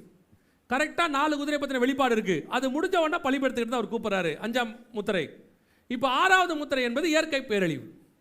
அதில் தான் எல்லாமே நடக்குது. இப்போ நம்ம 4லையும் 6க்கும் நடுவில் 4ல் இருக்கோம். இப்போ நம்ம கண்ணுக்கு முன்னாடி கர்த்தர் சொன்னபடி துல்லியமாய் தீர்க்க தரிசனங்கள் நிறைவேறிக்கிட்டு. இப்போ நீங்கள் 6ஆம் அதிகாரம் இனிமேல் தான் நடக்கும்லாம் நினச்சிக்காதீங்க. அப்படி நினச்சிக்காதீங்க. ஓ இன்னும் 6 வரைக்கும் நமக்கு டைம் இருக்குது போல், அப்போ நல்ல வேளை அதுக்குள்ளே பொண்ணு கல்யாணத்தை முடிச்சிடலாம். உங்கள் மைண்ட் அதெல்லாம் ஓடும். ஏன்னா ஆண்டவர் சொல்லிட்டார் 6ஆம் அதிகாரம் 5ஆம் அதிகாரம் ஆதியாகமத்திலே சொல்கிறாரு, மனிதனோட இருதயம் எப்படி இருக்குதான்? பொல்லாதது கேடுள்ளதும். ஆமாம். அதனால் நீங்கள் உடனே இப்படி யோசிச்சிருப்பீங்க, சோத்திரம் பிரைஸ் தி லார்ட் 4 தான் போயிருக்கு, இன்னும் 5 பலிபீடம் 6 பாக்கி இருக்குது, அதுக்குள்ளே அந்த சீட்டை கட்டி முடிச்சு வீட்டை முடிச்சிட்டோம்னா அப்படின்னு தோணியிருக்கோம். இல்லை 6ஆம் அதிகாரம் 15ஆம் வசனம் வாசிங்க. வெளிப்பாடு 6:15. பூமியின் ராஜாக்களும் பெரியோர்களும் ஐஸ்வர்யவான்களும் சேனை தலைவர்களும் பலவான்களும் அடிமைகள் யாவரும் சுயாதீனர் யாவரும் பர்வதங்களின் குகைகளிலும். நல்லா கவனிங்க. பூமியின் ராஜாக்களும் பெரியோர்களும் சேனை தலைவர்களும் ஐஸ்வர்யவான்களும் பலவான்களும் அடிமைகள் யாவரும் சுயாதீனர் யாவரும். நல்லா கவனிங்க. இது இப்போ இவங்க உருவாக்கி இருக்கிறது. என்ன சொல்றாங்கன்னு கேட்டீங்கன்னா, மிகப்பெரியதான பங்கர்ஸ் உண்டாக்கி இருக்கிறாங்க. 6ஆம் அதிகாரம் 15ஆம் வசனத்துக்கான ப்ரூஃப். பூமியின் ராஜாக்களும் பெரியோர்களும் ஐஸ்வர்யவான்கள். இதை உருவாக்கின ஆள் எல்லாம் பெரிய ஆள். இது எல்லாமே ஃபேஸ்புக்கோடைய ஓனரு, ஓப்பன் ஏஐன்னு சொல்கிறாங்கல்ல அதோடைய ஓனரு, பெரிய பெரிய ஆட்கள் அத்தனை பேரும் நாங்கள் பங்கர்ஸ் ரெடி பண்ணிட்டோன்னு சொல்கிறாங்க. நாங்கள் பங்கர்ஸ் என்ன பண்ணிட்டோம்? பூமிக்கு அடியில் ரெடி பண்ணி வச்சுட்டோன்றாங்க. எதுக்கு ரெடி பண்ணி வச்சுட்டீங்கன்னா அதுக்கான விளக்கத்தையும் கொடுத்துருக்குறாங்க. பெரிய பெரிய பூமி அதிர்ச்சிகள் அல்லது நியூக்ளியர் வார், ஜியோ பாலிட்டிக்ஸ் இப்படி வேலை நடக்கும் பொழுது இதுலேருந்து தப்பிக்கிறதுக்காக நாங்கள் என்ன பண்ணியிருக்கிறோம்?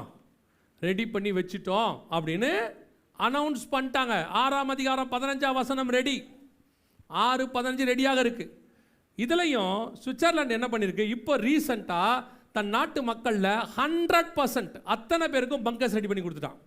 இதான் வேர்ல்டுலேயே ஃபஸ்ட்டு நாடு தன் நாட்டு மக்களுக்கு பூமிக்கு அடியில் போய் தங்கிறதுக்கு 100% எல்லா சிட்டிசன்ஸுக்கும் ரெடி பண்ணிட்டாங்க.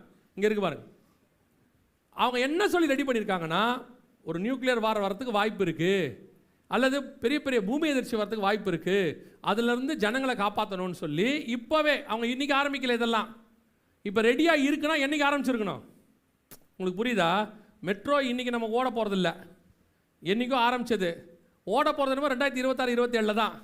ஆனால் அதுக்கு அவங்க 5 வருஷத்துக்கு முன்னாடி ஆரம்பிக்கணும்ல. யோசிச்சு பாருங்கள், ஒரு 3 வழித்தடத்துக்கே நமக்கு 5 வருஷம் ஆகுது இல்லை? அவன் நாட்டில் உள்ள அத்தனை பேருக்கும் பூமிக்கடியில் பங்கர் ரெடி பண்ணியிருக்கானா எப்போ ஆரம்பிச்சிருப்பான்? என்னைக்கு ஆரம்பிச்சிருக்கணும்? அவன் சொல்கிறான் 100% ரெடியாக இருக்குது. 6ஆம் அதிகாரம் 15ஆவது வசனம் வெளிப்படுத்தின விசேஷம் 100% நம் கண்களுக்கு முன்பாக ரெடி, 100%.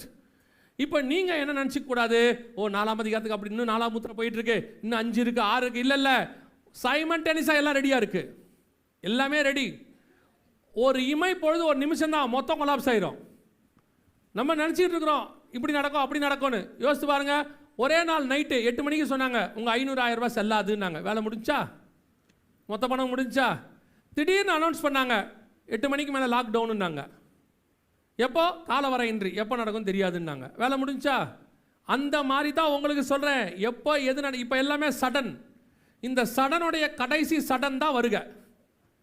நினையாத நாளிகையில் டக்குன்னு நடக்குது, அதுக்கு நடுவில் வருகையும் நடந்துடும். அதனால் நீங்கள் அதுக்கு வெயிட் பண்ணுறேன் இதுக்கு வெயிட் பண்ணுறேன் நினச்சிட்டு இருக்க போறீங்க. இனி நமக்கு வெயிட் பண்ணுறதுக்கான நேரம் ஒன்றும் இல்லை. 2க்கான நேரம் தான் இப்பொழுது நமக்கு இருக்குது. ஒன்று ஆயத்தப்படுவதற்கு, இன்னொன்று ஆயத்தப்படுத்துவதற்கு. No more time. நிறைய பேருக்கு இன்னும் 25 வருஷ கணக்கெலாம் இருக்கு, 50 வருஷ கணக்கெலாம் இருக்கு. என்னுடைய 70வது வயதில் நோ சான்ஸ். இருந்தால் தோத்திரம், நான்லாம் வேணான்னு சொல்லிட்டு இருக்கிறேன். போதும் என்ற மனதனுடைய தெய்வபக்தியை மிகுந்த ஆதாயம் இதில் வந்துருச்சு. இப்போ எனக்கு கவனிச்சுக்கொள்ளுங்க, எவ்வளோ சீக்கிரம் முடிச்சுட்டு போகிறோமோ அவ்வளோ சீக்கிரம் போகிறோம். இப்போ நீங்கள் இன்னும் ஒரு 20-30 வருஷம் கணக்கெல்லாம் போடாதீங்க. இருந்தால் தோத்திரம், இருந்துட்டு வாங்க. முன்னாடி வந்தால் போகிறதுக்கு ரெடியாக இருங்க. அதுதான் நான் சொல்ல வரேன். முன்னாடி வந்தால் போகிறதுக்கு ரெடியாக இருங்க. இப்போ அவங்க ரெடியாக இருக்காங்க எல்லாத்துக்கும். ஒரு நாடு 100% தன் நாட்டு மக்களுக்கு இப்படி உருவாக்கி கொடுக்குறான்னா அவன் எவ்வளவு ரெடியாக இருந்திருக்கணும் பாருங்க. நம்ம கண்ணுக்கு முன்னாடி நடக்குது. அப்போ நம்மளும் கீழே போய் ஒன்று வாங்கி வச்சுருவோமா?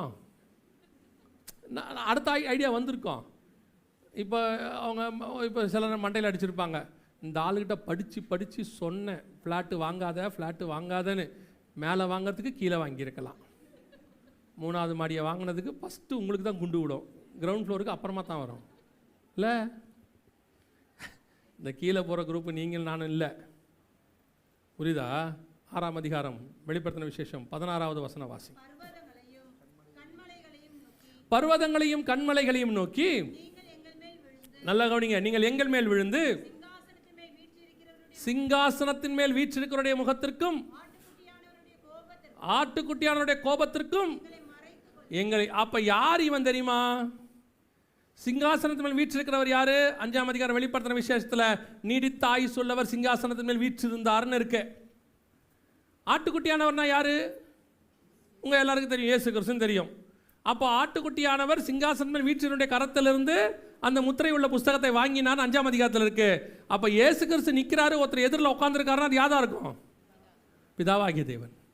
அப்போ இந்த இடத்துல யாரை சொல்லுதுன்னா, சிங்காசனம் மேல் வீற்றிருக்கிற பிதாவாகிய தேவனையும் ஆட்டுக்குட்டியானவராகிய ஆண்டவராகிய இயேசு கிறிஸ்துவையும் பார்க்க முடியாதவர்கள், அவரை தரிசிக்க முடியாதவர்கள், அப்படித்தானே இருக்கு. சிங்காசனம் மேல் வீற்றிருக்கிற முகத்திற்கும் ஆட்டுக்குட்டியானுடைய கோபத்திற்கும் எங்களை அப்ப அவரை ஏன் பிதாவுடைய முகத்தை பார்க்க முடியல?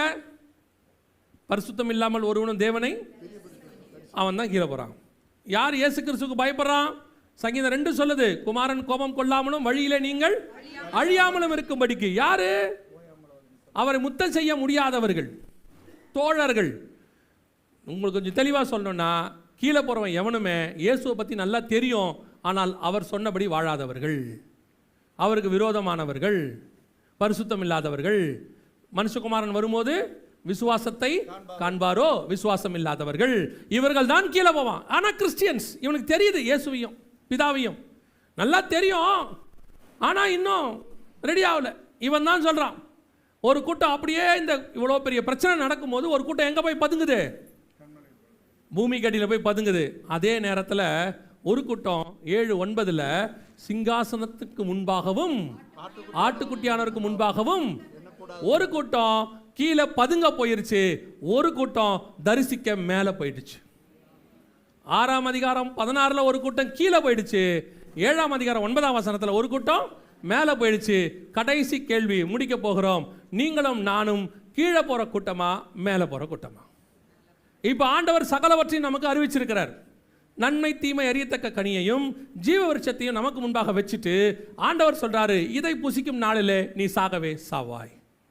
இப்போ 2 இருக்கு, நீ கீழையும் போலாம் மேலையும் போலாம். கீழே போறவன் யாரு? பூமியின் ராஜாக்கள், அப்படித்தானே இருக்கு. அதில் ஒரே ஒரு ஆள் மட்டும் இருக்க மாட்டான், பார்த்தீங்களா? திருப்பி வாசிங்க. ராஜாக்கள் இருக்கிறான்.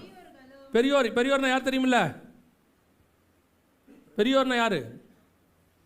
விளையாட்டில் பெரியோர், அரசியலில் பெரியோர், ஞானத்தில் பெரியோர், பிலாசபர்ஸ், அரசியல்வாதி, எல்லாம் பெரியோர்கள். இவங்கெல்லாம் பெரியோர்களும் பணக்காரதோ, இவனுங்கெல்லாம் பணக்காரர்களும் தளபதிகளும் வீரர்கள், விளையாட்டு வீரர்கள், கால்பந்தாட்ட விளையாட்டு வீரர்கள், அந்த வீரர்கள், கிரிக்கெட் வீரர்கள், இவர்கள் எல்லோரும். அப்புறம் அவங்களுக்கு வேலை செய்கிறவங்க யாவரும் ஃப்ரீலான்சர்ஸ், தனியார்காரங்க, அவர்களும். கீழே போனவன்ல ஒரே ஒருத்தன் மட்டும் மிஸ் ஆகுறான், பார்த்தீங்களா? யார் மிஸ் ஆகுறா?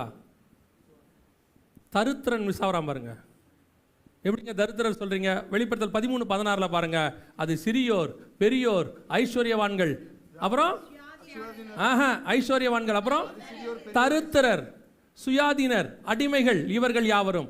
இந்த முத்திரை போடுறவன் லிஸ்ட்ல தரித்திரம் இருக்கான், கீழே போறவன் லிஸ்ட்ல தரித்திரம் இல்லை. புரியுதா உங்களுக்கு? ஏன் தரித்திரம் இல்லை தெரியுமா? லிட்டரலா சொன்னா என்ன அர்த்தம் தெரியுமா? உலக பிரகாரமா சொன்னா ஒரு பங்கர் குறைஞ்சபட்சம் 10 கோடி ரூபாய். யார் வாங்க முடியாது? நான் உங்களை சொல்ல, நீங்க வேணா வாங்கிக்கோங்க. அவங்க பார்க்குறாங்க 10 கோடியா, முன்பணம் எவ்வளவா இருக்கும் அப்படின்னு பார்த்துருப்பீங்க இல்லையா? இது கீழே போறவன் யாருன்னு கேட்டீங்கன்னா ஒரு தரித்திரன் கூட இல்லை பாருங்க. பூமியின் ராஜாக்கள், பெரியோர்கள், ஐஸ்வர்யவான்கள், சேனை தலைவர்கள், பலவான்கள், அடிமைகள் யாவரும். அடிமை கூட போறான், வேலை செய்யறான். ஏன்னா இப்போ ராஜா போயிட்டான்னா அவனுக்கு அடிமைக்கு அவன் தனியாக வேலை செய்ய முடியாதுல்ல, அவர் அடிமை வேணும்ல. ஆனால் ஏழை இல்லை, தரித்திரன் இல்லை. அப்போ தரித்திரன் ஏன் போல அப்படின்னு கேட்டிங்கன்னா, உலக பிரகாரமாக சொன்னீங்கன்னா அவனுக்கு அதை வாங்கி கீழே போகிறதுக்கு என்ன இல்லை? வசதி கிடையாது, இன்றைக்கும் முடியாது. ஆனால் அதே நேரத்தில் தரித்திரன் ஏன் கீழே போல தெரியுமா? ஸ்பிரிச்சுவலி சொன்னீங்கன்னா, நான் இந்த வசனத்தை வாசிக்கும் போது நான் ஆண்டவர்கிட்ட கேட்ட கேள்வி, ஆண்டவர் இதில் தரித்திரன் இல்லைன்னு இருக்கு, நம்ம அந்த லிஸ்ட்டில் தான் இருக்கோம்.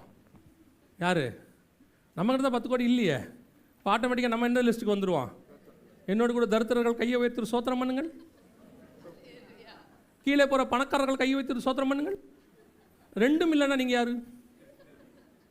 இப்போ சொல்லுங்கள், தரித்திரர்லாம் ஒரு அல்லேலூயா சொல்லுங்கள். இப்போ தான் முதல் முறையாக இந்திய திருச்சபை வரலாற்றிலேயே நான் தரித்திரன்றதுக்கு சந்தோஷமாக கை தூக்கின ஒரே கூட்டம் நீங்கள் தான். தரித்திரத்துக்கு இவ்வளோ சந்தோஷப்பட்டிருக்கீங்கண்ணே, ஆனால் நல்லது. ஆனால் நான் இந்த வசனத்தை இப்படி வச்சு பார்க்கும்போது, ஆண்டவரே இது தரித்திரன்னு சொல்லியிருக்குதேப்பா அப்படின்னும் போது, தரித்திரம் இல்லையே, நம்மளாம் அந்த லிஸ்ட்டில் தானே இருக்கிறோம் அப்படின்னும் போது ஆண்டவர் சொன்னார், குருடர்கள் பார்வையடைகிறார்கள், செவிடர்கள் கேட்கிறார்கள், முடவர்கள் மரித்தோர் உயிர்ப்பிக்கப்படுகிறார்கள், தரித்திரருக்கு சுவிசேஷம் பிரசங்கிக்கப்படுகிறது. இவங்க எல்லாரும் தங்கள் பணத்தை நம்பினவங்க எல்லாம் கீழே போயிட்டான். தரித்திரனுக்கு ஆண்டவர் சுவிசேஷம் சொன்னார், இவனுக்கு கீழே போக வழி இல்லை, அவனுக்கு ஒரு நற்செய்தி சொன்னார், இவன் கீழே போவான், நீ மேலே போவ. எந்த தரித்திரனுக்கு சுவிசேஷம் சொல்லப்பட்டதோ அந்த தரித்திரன் தான் மேலே போய் நிற்கிறான். அல்லேலூயா. இப்போ நீங்களும் நானும் தரித்திரர்கள் எவ்வளோ பெரிய ஆசீர்வாதம் பார்த்தீங்களா? அல்லேலூயா. இப்போ ஆண்டவர் நமக்கு அந்த சுவிசேஷத்தை சொல்லி வச்சிருக்கிறாரு. நான் இங்கே சொல்கிறது உலக பிரகாரம் தரித்திரம் அல்ல, உங்களுக்கும் எனக்கும் ஆண்டவர் அதை வெளிப்படுத்தி இருக்கிறார். ஆமென். அவன் எல்லாம் கீழே போயிட்டான், அந்த இல்லாத ஒருத்த மட்டும் மேலே போயிட்டான். இவர்கள் யார்? இப்போ தரித்திரம் நீங்கள் எப்படி சொல்லுவீங்க? பின்னாடியே கேட்குறாங்க, இவர்கள் யார்? இவர்கள் மிகுந்த உபத்திரவத்திலிருந்து வந்தவர்கள், இனி இவர்கள் பசி அடைவதும் இல்லை. அப்போனா அவன் பசியில் இருந்திருக்கான். இனி இவர்கள் தாகம், அப்போனா அவன் தாகத்தில் இருந்திருக்கான். பூமியின் ராஜா பசியின் தாகத்தில் இருப்பானா? இருக்க மாட்டான். அதை மேலே இல்லைனா பசி தாகனா என்ன தெரியாமல் இங்கே நல்லா இருந்தான். அதான் ஆபிரகாம் சொல்கிறார், நீ கீழே இருக்கும்போது சூப்பராக இருந்தப்பா. அவன் தரித்திரத்தில் இருந்தான், இப்போ அவன் அங்கே மடியில் இருக்கிறான். அதே மாதிரி உங்களுக்கும் எனக்கும் ஆண்டவர் சிங்காசனத்திற்கு முன்பாகவும் ஆட்டுக்குட்டியானருக்கு முன்பாகவும் நிற்க கண்டேன். இப்போ ரெண்டுத்தையும் கத்த நமக்கு முன்னாடி வச்சுட்டாரு. ஒன்று கீழே போகிற கூட்டம். என்ன ஒரு பெரிய விஷயம் தெரியுமா? இதே நீங்கள் ஒரு 50 வருஷத்துக்கு முன்னாடி இந்த செய்தியை கேட்டிங்கன்னா, இனி வரப்போகிற ஜென்ரேஷன், இப்போ நம்ம கேட்குறோமே, நம்ம ஜென்ரேஷன், இது நம்ம காலகட்டத்துக்குரிய. அதனால தான் இப்போ கத்தரை இதை வெளிப்படுத்தி கொடுக்குறாரு. ஒரு 50 வருஷத்துக்கு முன்னாடி இந்த செய்தி நீங்கள் சொல்லுவீங்க, அப்போல்லாம் இந்த செய்திலாம் இல்லைங்க, ஏன்னா அப்போ அது தேவைப்படலை. இப்போ இது தேவைப்படுது. இயேசு வர்றதுக்கு முன்னாடி தான் யோவான் ஸ்நானகன் வரணும். ஏங்க மல்கியா காலத்தில் யோவான் ஸ்நானகன் வரல? அவன் அப்போ தேவைப்படாது. இயேசு வர்றதுக்கு 6 மாதத்துக்கு முன்னாடி தான் அவன் பிறக்கணும். அப்போ தான் வழி ஆயத்தம் பண்ணுற வர முடியும். அந்தந்த காலகட்டத்துக்கென்று ஒரு தீர்க்க தரிசனம், அந்தந்த காலகட்டத்தில் தான் அது வெளியிறக்கமாகும். இப்போ நம்ம காலகட்டத்துக்குரியது சகரியாவின் புஸ்தகம் 6ஆம் அதிகாரமும் வெளிப்படுத்தின விசேஷம் 6ஆம் அதிகாரத்திலும் சொல்லப்பட்ட காரியங்கள் வரிசையாய் நடந்து கொண்டிருக்கிறது. இப்போ நமக்கு முன்பாக வைக்கப்பட்ட கடைசி காரியம், கீழே போகிற கூட்டமா மேலே போகிற கூட்டமா? இப்போ நமக்கு ஆண்டவர் அந்த வாய்ப்பை கொடுத்துருக்கிறாரு, சத்தியத்தை அறிவிச்சிருக்கிறாரு, மேலே போகிறதுக்கான வாய்ப்பையும் கொடுத்துருக்கிறார். ஆமென்.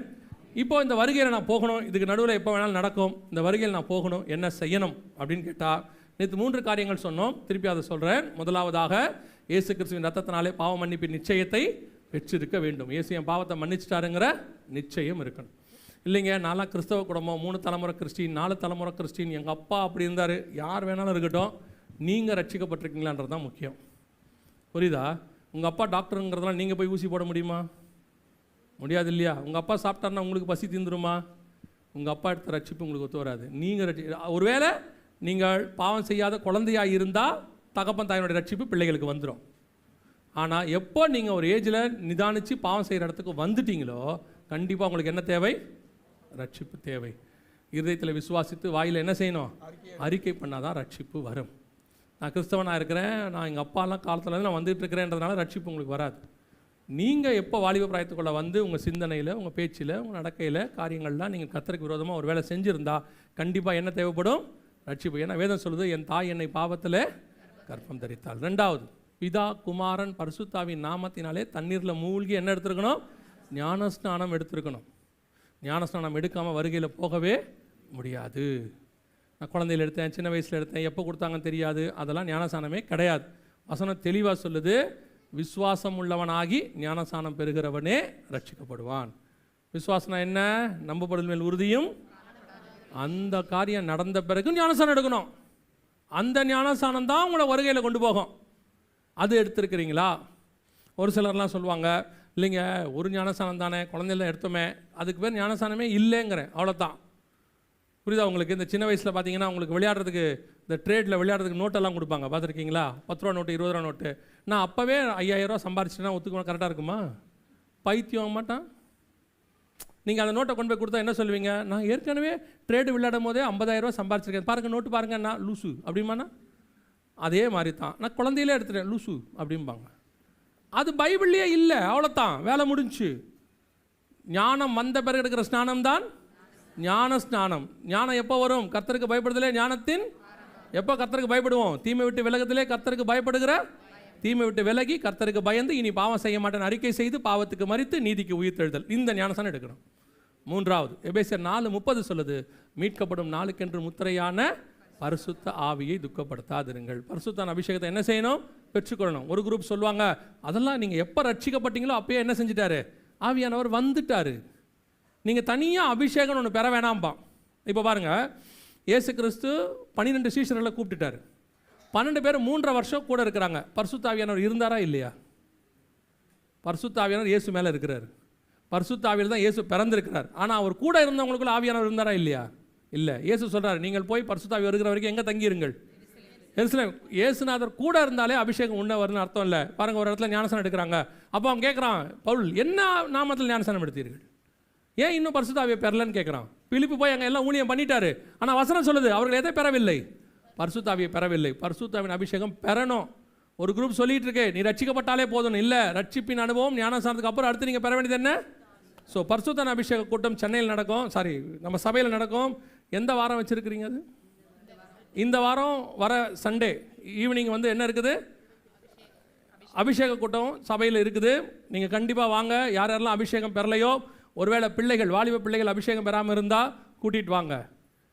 அந்த டியூஷன் இருக்குது, இந்த டியூஷன் இருக்குன்றதெல்லாம் கொஞ்சம் ஓரமாக விட்டுருங்க. ஒரு நாளைக்கு சண்டே நைட்டு அப்படியே என்னமோ அன்னைக்கு படித்து தான் அப்படியே நீட்டில் டாக்டர் ஆகி எம்பிபிஎஸ் ஆகி ஃபஸ்ட்டு மேலே போகிற மாதிரி. அன்னைக்கு நடக்கிற அபிஷேக கூட்டத்துக்கு அபிஷேகம் பெறாத எல்லாரும் வாங்க. அதே நேரத்தில் பிள்ளைகள் அபிஷேகம் பெறாமல் இருந்தால் அன்றைக்கி ஈவினிங் கூட்டிகிட்டு வாங்க. வாலிப பிராயத்திலே பிள்ளைகள் அபிஷேகத்துக்குள்ளே வந்துட்டாங்கன்னா பின்னாட்களில் கர்த்தர் ஊழியத்தை எடுத்து பயன்படுத்துறதுக்கு பிரயோஜனமாக இருக்கும். அல்லேலூயா. 4வது அப்போஸ்தலர் நடவடிக்கைகள் 2:40 சொல்லுது, மாறுபாடான சந்ததியை விட்டு விலகி உங்களுக்கும் நமக்கும் உலகத்துக்கு என்ன இருக்கணும்? வேறுபாடு இருக்கணும். உலகத்துக்கு ஒத்த வேஷம் தரிக்கக்கூடாது என்று வேதம் சொல்லுகிறது. 12:1 12ஆம் அதிகாரம் ரோமர் எழுதின நிருபத்தில் இருக்கு. ஸோ உலகத்துக்கு ஒத்த வேஷம் தெரியாதபடி, உலகம் வேறு சபை வேறு. சபை உலகத்தோட என்ன செய்யக்கூடாது? உலகத்தில் என்ன வேணால் நடக்கும், என்டர்டைன்மெண்ட் இருக்கும், சந்தோஷமாக இருக்கும். உலகத்தோடைய மெயின் கான்செப்டே என்டர்டைன்மெண்ட் தான், பொழுதுபோக்கு. எல்லாரையும் சந்தோஷமாக வச்சுக்கணும். என்ன செய்கிறான் பிசாசு? நீங்கள் என்ன வேணால் செஞ்சு பாருங்கள், ஒன்று பொழுதுபோக்கு. அந்த பொழுதுபோக்குக்கு தேவையான வேலை. நல்லா சம்பாதிக்கிறான், வீடு கட்டுறான், டிவி வாங்குறான், மொபைல் வாங்குறான், சந்தோஷமாக சாப்பிட்றான். கேட்டு பாருங்கள், சந்தோஷமாக இருக்கணும். எப்படா சந்தோஷம்? பொழுதுபோக்கு. ஆனால் உலகத்துக்கு பொழுதுபோக்கு மையம். ஆனால் சபைக்கு இது காலம் பொல்லாதாக இருக்கிறதுனால காலத்தை கர்த்தர் என்ன செய்ய சொல்கிறாரு? புரோஜனப்படுத்த சொல்கிறாரு. அது பொழுதை போக்க சொல்லும், இது பொழுதை புரோஜனப்படுத்த சொல்லும். இதிலேயே எவ்வளோ கான்ட்ராஸ்ட் இருக்குது பாருங்கள். ஸோ உலகத்துக்கு ஒத்த வேஷம் என்ன செய்யக்கூடாது? 5வது இது 4ம் நீங்கள் ஆயத்தப்படுதல். 5வது சுவிசேஷம் அறிவித்தல். நீங்கள் பரலோகத்துக்கு போகும்போது வருகை ரொம்ப சமீபம் நமக்கு நல்லா தெரிஞ்சிருச்சு. நீங்கள் பரலோகத்துக்கு நாம் எடுத்துக்கொள்ளப்படுகிற காலம் ரொம்ப சீக்கிரம் இருக்குது. கர்த்தருக்கு சித்தமானால், எனக்கு தெரியாது அவர் வரும் நாளாகிலும் நாளிகை ஆகிலும் பிதா ஒருவரை தவிர மற்ற ஒருவனும் தெரியாது. ஆனால் நம்முடைய தலைமுறையில் அவருடைய வருகையை பார்ப்பதற்கு நிறைய வாய்ப்பு இருக்கிறது. அப்போஸ்தலர்கள் நீங்கள் வெயிட் பண்ணிகிட்டு இருந்தாங்க இல்லையா, அதை நாம் பார்க்குறதுக்கு நிறைய வாய்ப்பு இருக்குது. எனவே இந்த வருகையில் நீங்கள் போகும்போது நீங்கள் கொண்டு போகிறது ஒன்று தான் பூமியிலிருந்து. நீங்கள் இங்கேருந்து எதையுமே கொண்டு போக மாட்டீங்க. நீங்கள் உங்களுடைய சரீரம் வராது, அது மறுரூபம் ஆகிடும். நீங்கள் வச்சிருக்கிற ஆஸ்தி, சம்பாத்தியம், வீடு, வாசல் எதுவுமே வராது. அது உங்களுக்கும் தெரியும். செத்து போனாலே ஒன்றும் கொடுக்க மாட்டேங்கிறான், அப்படி தானே? நாங்கள் எத்தனை நாள் பெந்தகோஸ்தையை பற்றி பேசுகிறோம், உங்களுக்கு கோவம் வருது. ஆனால் நீங்கள் செத்தா பெந்தகோஸ்தையை தானே போகிறீங்க. போட்டிருக்கிறத எல்லாத்தையும் கழட்டிட்டானா இல்லையா? மொத்தத்தையும் கழட்டிடுறான். அதில் ஒரு காப்பர்லையோ அல்லது பித்தளையிலையோ ஒன்று வாங்கி போட்டு அவன் அழுவும் போதும் சொல்கிறான், அம்மாவுக்கு இதெல்லாம் பிடிக்காது, அதனால் நாங்கள் கழட்டிட்டு வாங்குறான். அந்த அம்மா சொல்லிச்சா ஏஞ்சி எனக்கு பிடிக்காதுன்னு? பிடிக்காத அம்மா ஏன்டா சாவர வரைக்கும் போட்டுருந்துச்சு? அவன் சொல்கிறான், அதெல்லாம் கழட்டிடுங்க. ஏன் கழட்டிருங்க? அப்பாவுக்கு பிடிக்காது. நீ பரலோகத்துக்கு போனால் உங்கள் அப்பா கேட்பார், எங்கே நான் போட்டிருந்தது எல்லாத்தையும் பிடிங்கிட்டு அனுப்பிட்டீங்களாடா பார். கவனிங்க, உங்களுக்கு நல்லா தெரியும் எதுவுமே என்ன செய்யாது, வராது. ஆனால் ஒன்று உங்களோட வரும். என்ன வரும் தெரியுமா? நீங்கள் சம்பாதிக்கிற ஆத்மா பரலோகத்துக்கு வரும். ட்ராக்ஸ் இருக்கா இல்லையா? கவனிங்க, அடுத்த வாரம் இப்போ ட்ராக்ஸ் இருக்காப்பா? நம்ம அடித்த ட்ராக்ஸ் இருக்கா இங்கே சர்ச்சில்? முடிஞ்சிருச்சா? சரி, ஓகே, சரி. அடுத்த வாரம் ஒருவேளை நீங்கள் வருவீங்கன்னா, அபிஷேகம் கூட இருக்கு இல்லையா, கண்டிப்பாக வாங்க. சுவிசேஷம் சொல்கிறதுக்கு ஒரு ட்ராக்ஸ் ஒன்று ரெடி பண்ணியிருக்கிறோம். இந்த கடைசி காலத்தை பற்றின ட்ராக்ஸ் ஒன்று ரெடி பண்ணியிருக்கிறோம். அது வந்து இது எல்லாத்தையும் பிரிண்ட் பண்ணி பின்னாடி நம்ம சர்ச் அட்ரஸ் போட்டிருக்கோம். ஒருவேளை வேறு சர்ச்சில் வரவங்க வேணும்னா அடுத்த வாரம் வந்து வாங்கிக்கோங்க. உங்கள் சர்ச் அட்ரஸ் கூட நீங்கள் போட்டுக்கோங்க. ஒரு சின்ன கேப் இருக்கும், நீங்கள் பிரிண்ட் பண்ணிக்கலாம். ஸோ அந்த ட்ராக்ஸ் ஒன்று இருக்குது. நீங்கள் சுவிசேஷம் சொல்கிறதுக்காக கடைசி காலத்தை பற்றி போட்டிருக்கிறோம். பர்டிகுலராக அது நம்ம எழுதியிருக்கிறோம். ஆனால் பிரிண்ட் பண்ணதெல்லாம் வேற ஒரு ஃபேமிலி, அவங்க தான் அதை பண்ணி கொடுக்குறாங்க, ஊழியமாக அவங்க செய்கிறாங்க. அதுக்காக தான் எதுக்கு சொல்கிறேன்னா, அதை வாங்கி வேஸ்ட் பண்ணிடாதீங்க. ஸோ உங்களுக்கு என்ன செய்வாங்கன்னா, ஆளுக்கு 5 தான் கொடுப்பாங்க. ஒவ்வொருத்தருக்கு என்ன கொடுப்பாங்க? 5 தான் கொடுப்பாங்க. ஏன்னா நீங்கள் ஃப்ரீயானா மொத்தமாக வாங்கிட்டு போயிடுவீங்கன்னு உங்களுக்கும் தெரியும், எனக்கும் தெரியும். வாங்கிட்டு போய் என்ன பண்ணுவீங்கன்றது உங்களுக்கும் தெரியும், எனக்கும் தெரியும் இல்லையா? ஸோ பரணி மேலே போட்டு அது என்ன ஆகும்னு நமக்கு தெரியும். அதனால் ஒரு 5 தான் கொடுப்பாங்க. அந்த 5 எடுத்துகிட்டு போங்க. அந்த 5க்கு முதல்ல என்ன பண்ணுங்கன்னா, உங்கள் ரட்சிக்கப்படாத உங்கள் வீட்டில் இருக்கிறவங்க, நண்பர்கள், வேலை பார்க்குறவங்க ஒரு 5 பேரோட பேர் எழுதி ஜெபம் பண்ணுங்கள். முதல்ல ஃபஸ்ட்டு அவங்களுக்காக ஜெபம் பண்ணுங்கள். ஜெபம் பண்ணிவிட்டு அதுக்கப்புறமா அந்த ட்ராக்டை கொடுங்க. கர்த்தர் கிரியை செய்ய வல்லமை உள்ளவராக இருக்கிறார். அல்லேலூயா. இந்த இன்றைக்கி ட்ராக்டை அவங்க எங்கேயோ மிஸ்பிளேஸ் பண்ணிட்டாங்க, இவங்க எடுத்துகிட்டு வரல இன்றைக்கி எங்கள் ஆட்கள். ஸோ அதனால் இருக்கா? ஸோ இருக்கான்னு சொல்லுவாங்க. இப்போ இருந்தால் பின்னாடி வாங்கிட்டு போங்க. ஸோ ஒரு 5 ட்ராக்ட் மட்டும்தான் கொடுப்பாங்க. நீங்கள் கொண்டு போய் என்ன செய்யுங்க, அதை உடனே போனோன்னு எல்லோரும் கொடுத்துடாதீங்க. ஜெபம் பண்ணுங்கள். ஜெபம் பண்ணிவிட்டு கொடுங்க. 6வது, இயேசு கிறிஸ்து வருவார் என்பதை இனி ஒவ்வொரு நாளும் என்ன செய்யணும்? விசுவாசிக்கணும். வருவார்னு கேட்டுட்டோம். வெறும் கேட்குறதோட மாத்திரமல்ல, இனி படுக்க போகும்போதும் எழுந்திரிக்கும் போகும்போதும் ஆண்டவரே உம்முடைய வருகை வரப்போது கண்களுக்கு கூட நல்லா தெரியுது. கையளவு மேகம்லாம் இல்லை, நல்ல பெரிய மேகமே இருக்குது. ஆண்டவரே நாங்கள் அதை எடுத்துக்கொள்ளப்பட வேண்டும். அந்த வாஞ்சை, ஏன்னா வசனம் சொல்லுது, ஆவியும் மனவாட்டியும் வாய் என்பார்களாக எதிர்பார்த்து காத்திருக்கணும். அவ்வளோதான் எக்ஸ்பெக்டேஷன். நான் பூரணப்படுறதுக்கு ட்ரை பண்ணுங்க. நம்முடைய நீதியை அவருக்கு முன்னாடி அழுக்கான கந்தை. முயற்சி பண்ணுங்க பரிசுத்தராக இருக்கிறதுக்கு. அவர் சொல்லியிருக்காரு, நான் பரிசுத்தராக இருப்பது போல நீங்களும். அந்த ப்ராசஸ் போயிட்டே இருக்கட்டும். ஒரு சிலருக்கு டிஸ்கரேஜ் ஆகுது, ஐயோ நான் இன்னும் பரிசுத்தமாக போக மாட்டேனோ. அந்த ப்ராசஸில் இருக்கீங்களே, அதுவே உங்களை பரிசுத்தமாக்கி கொண்டு போகும். நீங்கள் ஆகணும்னு முயற்சி பண்ணிங்கன்னா கர்த்தர் உதவி செய்வார். புரியுதா உங்களுக்கு? ஸோ நீங்கள் டிஸ்கரேஜ் ஆகி நான் போக மாட்டேன், எனக்கு இருக்கிற லைஃபுக்கு நான்லாம் போக மாட்டேன்னா படுத்துருவீங்க. சூரச்செடிக்கு கீழே எலியா படுத்த மாதிரி. இல்லை, நான் போவேன், எழுந்து போவேன் அப்படின்னு சொல்லிட்டு தைரியமாக ஒவ்வொரு நாளும் ஜெபம் பண்ணி ஆண்டவரே நீர் வரும்போது நான் போகணும்பான்னு முயற்சி பண்ணி டெய்லி ஜெபம் பண்ணுங்க. கர்த்தர் வருகையில் கொண்டு போக வல்லமை உள்ளவராக இருக்கிறார். அல்லேலூயா. 7வது, கடைசியாக, முடிவு பரியந்தம் நிலைநிற்கிறவனே ரட்சிக்கப்படுவான். எந்த முடிவு பரியந்தம்? அடைந்த ரட்சிப்பு, எடுத்த ஞானஸ்நானம், பெற்றுக்கொண்ட அபிஷேகம், வாழ்கிற வேறுபாடுள்ள வாழ்க்கை, சொல்கிற சுவிசேஷம், விசுவாசிக்கிற வருகை. இந்த 6லும் எப்படி இருக்கணும்? முடிவு பரியந்தம் நிற்கணும். கர்த்தர் இந்த வருகையில் எடுத்துக்கொள்ள வல்லமை உள்ளவராக இருக்கிறார். அல்லேலூயா. இருக்கா? சரி, இருக்கா? சரி. அடுத்த வாரம் சண்டே உங்களுக்கு என்ன செய்வாங்க? இந்த அபிஷேக கூட்டம் முடிஞ்ச உடனே ஒரு ட்ராக்ட் ஒன்று பின்னாடி இருக்கும். அவங்க ஒரு 5 கொடுப்பாங்க. நீங்கள் வாங்கிட்டு போங்க. ஆண்டவர் வெகு சீக்கிரத்தில் வரப்போகிறார். அல்லேலூயா.